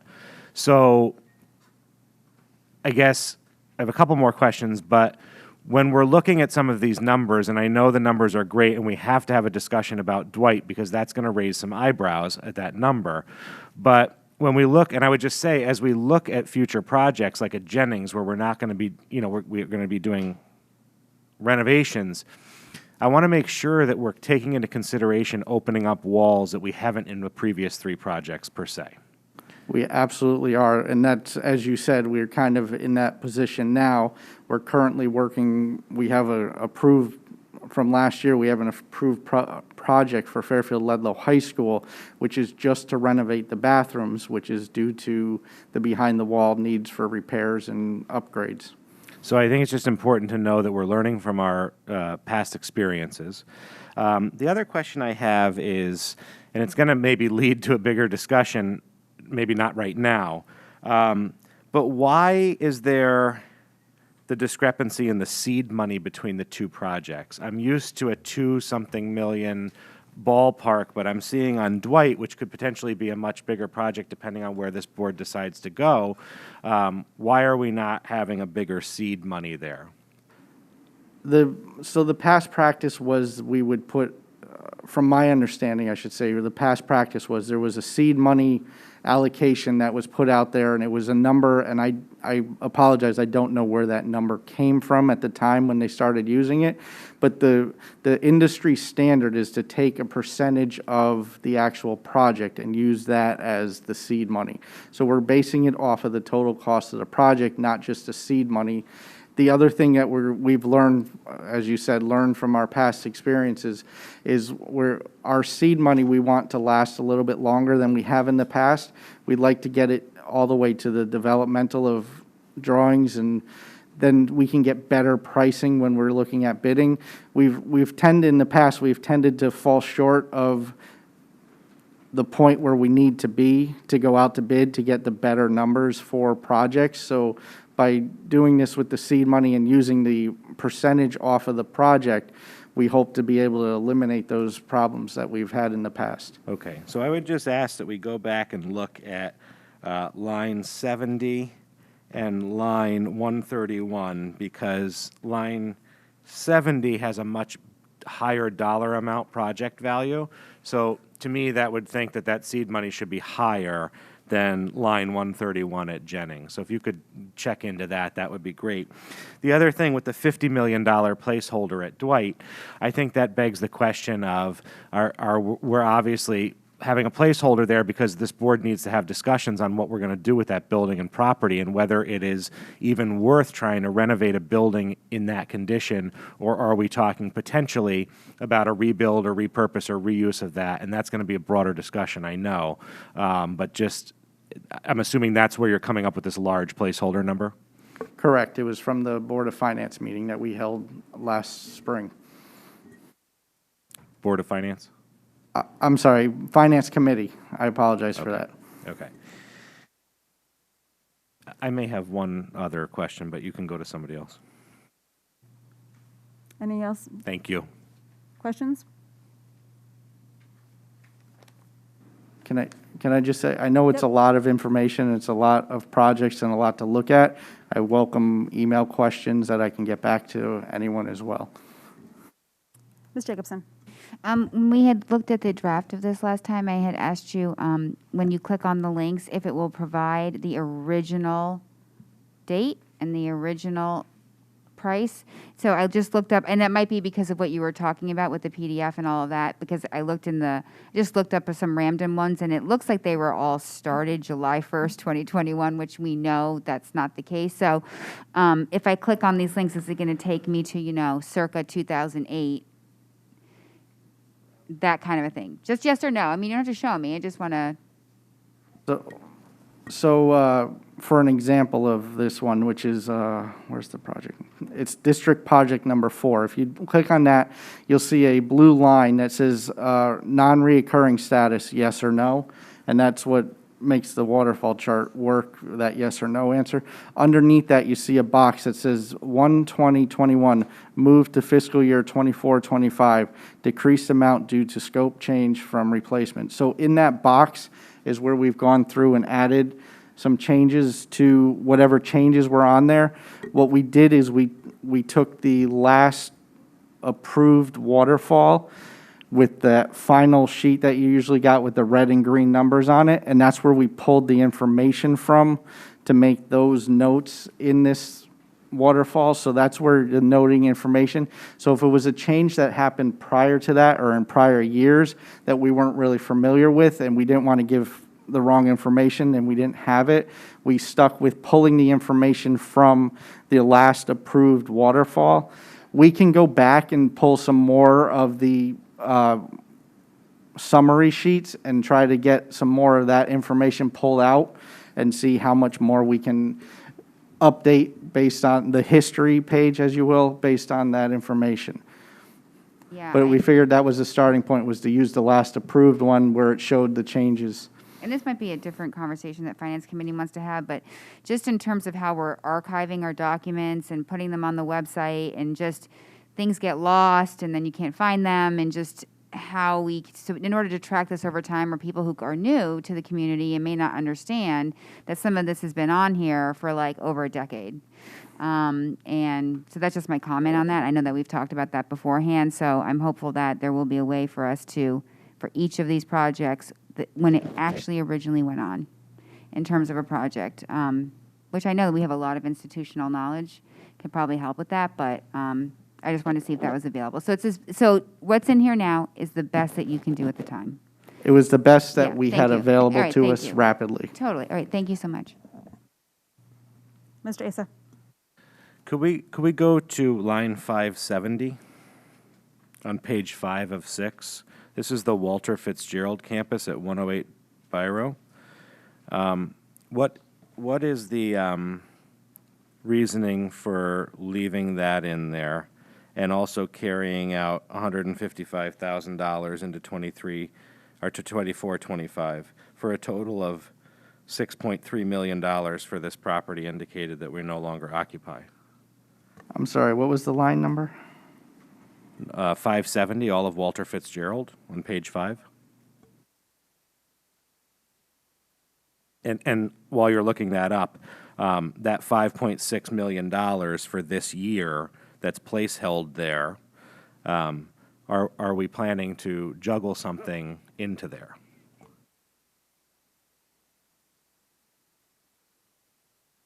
No, that was the purchase amount, so we got to pull that back. That was the property purchase. So are you going to replace the new Walter Fitzgerald campus on this waterfall with projected projects at that building? Because I know you've mentioned that down the road we're going to need something. I apologize if it's previous to this already in here. Yes, so this is based on the new campus, and the only project currently listed on there now, other than the one for this year and last year, which was the purchase of that new campus, is the controls upgrade, which is listed in the 23-24, and then the project is listed in 24-25. As I mentioned last week, what we did a lot for these projects is we've put seed money even for smaller projects in, so the year before we'd be able to get it ready to go out to bid. But when we purchased the property, did we not put money into the bonding to do those controls right off the bat? We did not put money into the bonding for the controls. We put money into the bonding for upgrading the building to get it to where we needed. We took down walls. We put up new drop ceilings in classrooms where we had to take down walls. We've cut open some doorways to make easier access from the hall into offices, spaces, as opposed to walking through other office spaces to get into there. I would actually invite the board to come and look at the new building. Now, it's just about complete. The kids are in there. There's some fine science equipment that's been back ordered for the entire summer, but other than that, it's in really good shape. Okay, thank you. I appreciate that invite. I'd like to do that if the board chair organizes that with central office. Well, actually, we were talking about doing just some building tours, possibly, this time of year, looking at Dwight potentially, looking at Fairfield Woods, being that that is on for air conditioning, just to see the part of the building that would be covered. Okay. So you'll remove the 500 and the 5.6 and reflect the 601 line of total waterfall accordingly before we meet again? Correct. Thank you. Any other questions on the waterfall? Okay, it was a big document that we just got today. So as Mr. Papa George said, I invite the board to just review it, send any questions to him over the next couple weeks, and look forward to getting an updated copy with better numbers on the AC based on what we've received from the consultant. Can I just also mention real quick, at the last board meeting, I was asked about the 1, 2s, and 3s list, so I've left that at your seats as well this evening.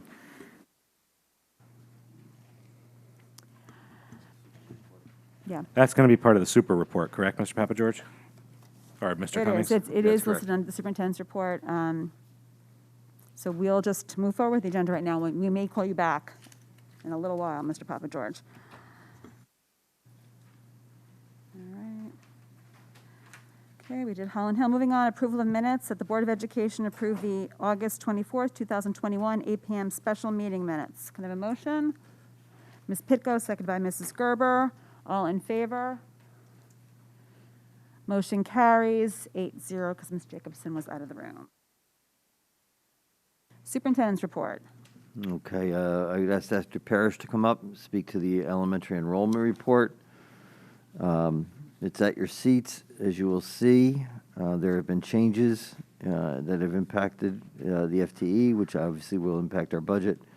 Dr. Parrish will go over where those changes are. Thank you.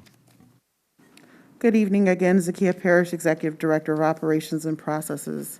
So as of September 14th, which is the date for the elementary enrollment report that you have before you, there's no change in sections. And then this is comparing budget to actual. So comparing the budget side, which is the right side of the document, to the left side, which is the actual. So no change in the number of sections for Burr, Jennings, and Sherman.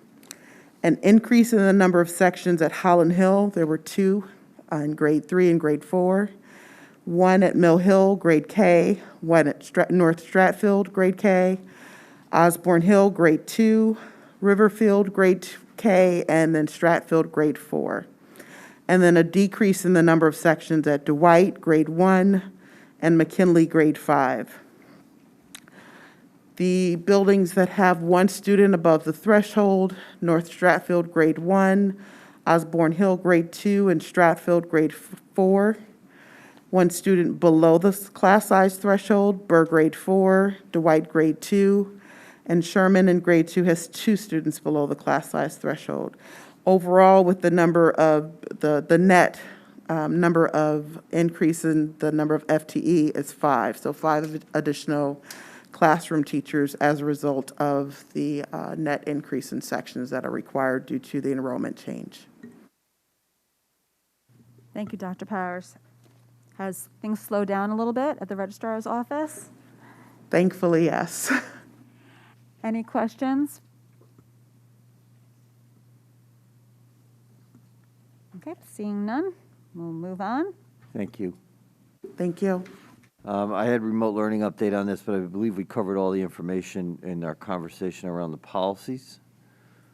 So I don't know, Ms. Deasy, talk to the legislative update. I asked Ms. Deasy to, I know she presented some of this to the policy committee, but there's a couple pieces that we thought the full board should have an understanding of that loom ahead of us, perhaps. Good evening, Colleen Deasy, Executive Director of Personnel and Legal Services. We did discuss this at some length in the policy committee, but briefly for the full board, I can discuss it again. The legislative update for this year, in terms of the actual legislation that was passed, is not that shocking. I think the bulk of our work, at least for the start of the year, is going to be keeping up with the executive orders that keep coming out. In terms of what was passed in the legislation over the past year or so, there are 3 policies that we will need to update that we'll be working on in policy committee. The first one is, again, our attendance policy, because there have been 2 mental health wellness days that are being added as excused absences. The question is, we're waiting on regulations or guidance from the CSDE in terms of where and for what those mental health wellness days should count in terms of excused or unexcused and what the numbers are. So we're waiting on some more information on that. The second one is the bullying and safe school climate policy. We will have to update the definition of bullying, and it will more closely track the definitions of harassment and discrimination. So we will have to update that, and it will mean that the definition of bullying is not necessarily an action that is repeated over time. It can be something that is so severe or pervasive that it can only happen once, but still rise to the level of bullying. And then the third and last policy that we already have that we'll have to update is the weighted grading policy, but the policy committee is one of the goals, and not to steal Ms. Maxon Kennelly's thunder on this, but one of the goals is working on a more robust grading policy for this year. So the decision will have to be whether or not to update our existing weighting grading policy or to roll all of the changes into one new grading policy. The policies that we will have to create that don't currently exist, the first one is parent-teacher conferences. We don't currently have one, but we do need to have one, and we need to have one that allows for an option of remote parent-teacher conferences. We are going to be charged with creating an equitable identification of gifted and talented students policies before the end of the year. We do have an existing gifted students policy that is 1 or 2 lines. It's not very long, to which that type of policy could be added, or we could create a separate one. We need to create an eligibility criteria for advanced course of program, a challenging curriculum policy, and a FAFSA completion report policy. So none of those are, at least on paper, going to be very controversial, but they are work that we'll have to do over the next couple of months. Thank you, Ms. Deasy. Any questions? Seeing none? Okay. Mr. Papa George? Moving on.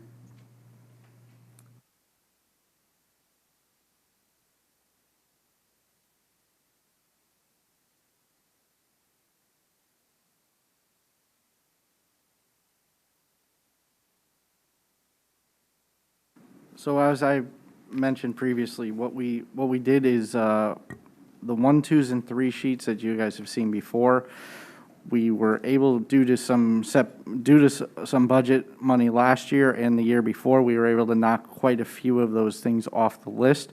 So over this last year, what we've done is we've met with the building administrators, and we've walked through every building, and we've met with them to see what projects they feel should be on the 1, 2s, and 3s list. And the result of that is what you see before you today.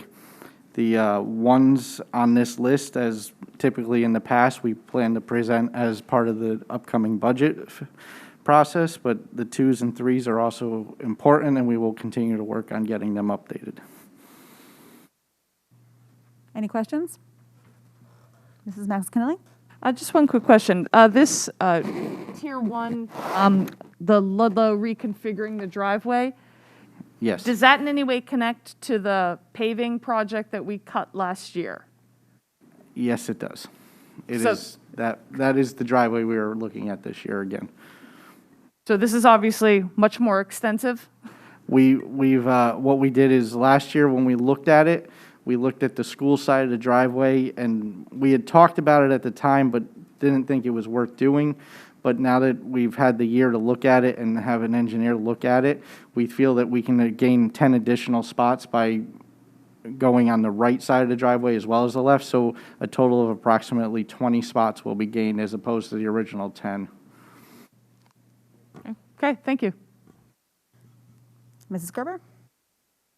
Yeah, no, thank you, as always, for providing this information. And just, I think it's really important and helpful for us to make sure that this is posted in a place that people can find it easily on our website and probably be shared with the other town bodies. Just because I think this is very compelling, just to show the depth and breadth of projects that we are constantly looking at, and how many will, I'm sure, inevitably go of quite a few years before they're done. So I just think it's always helpful to remind people of just exactly how much work needs to be done in this district. And these are all really important, significant things. It's nothing here that I don't think anyone would really have an issue with having done. So I just think the more we share, the better. Absolutely. Any other questions? Thank you, Mr. Papa George, for providing this list. I also want to thank you and your crew for after Ida. A number of our schools had some damage, some flooding, and your team really mobilized quickly to get our schools open that day. Some other districts were not as fortunate, so I want to thank you. And also, that just kind of brings to mind any unexpected maintenance projects that might come up over the course of the year, if you just continue to track those, because I could foresee us possibly asking about that as well as the year progresses, because unfortunately, they do pop up. So thank you. Absolutely, thank you.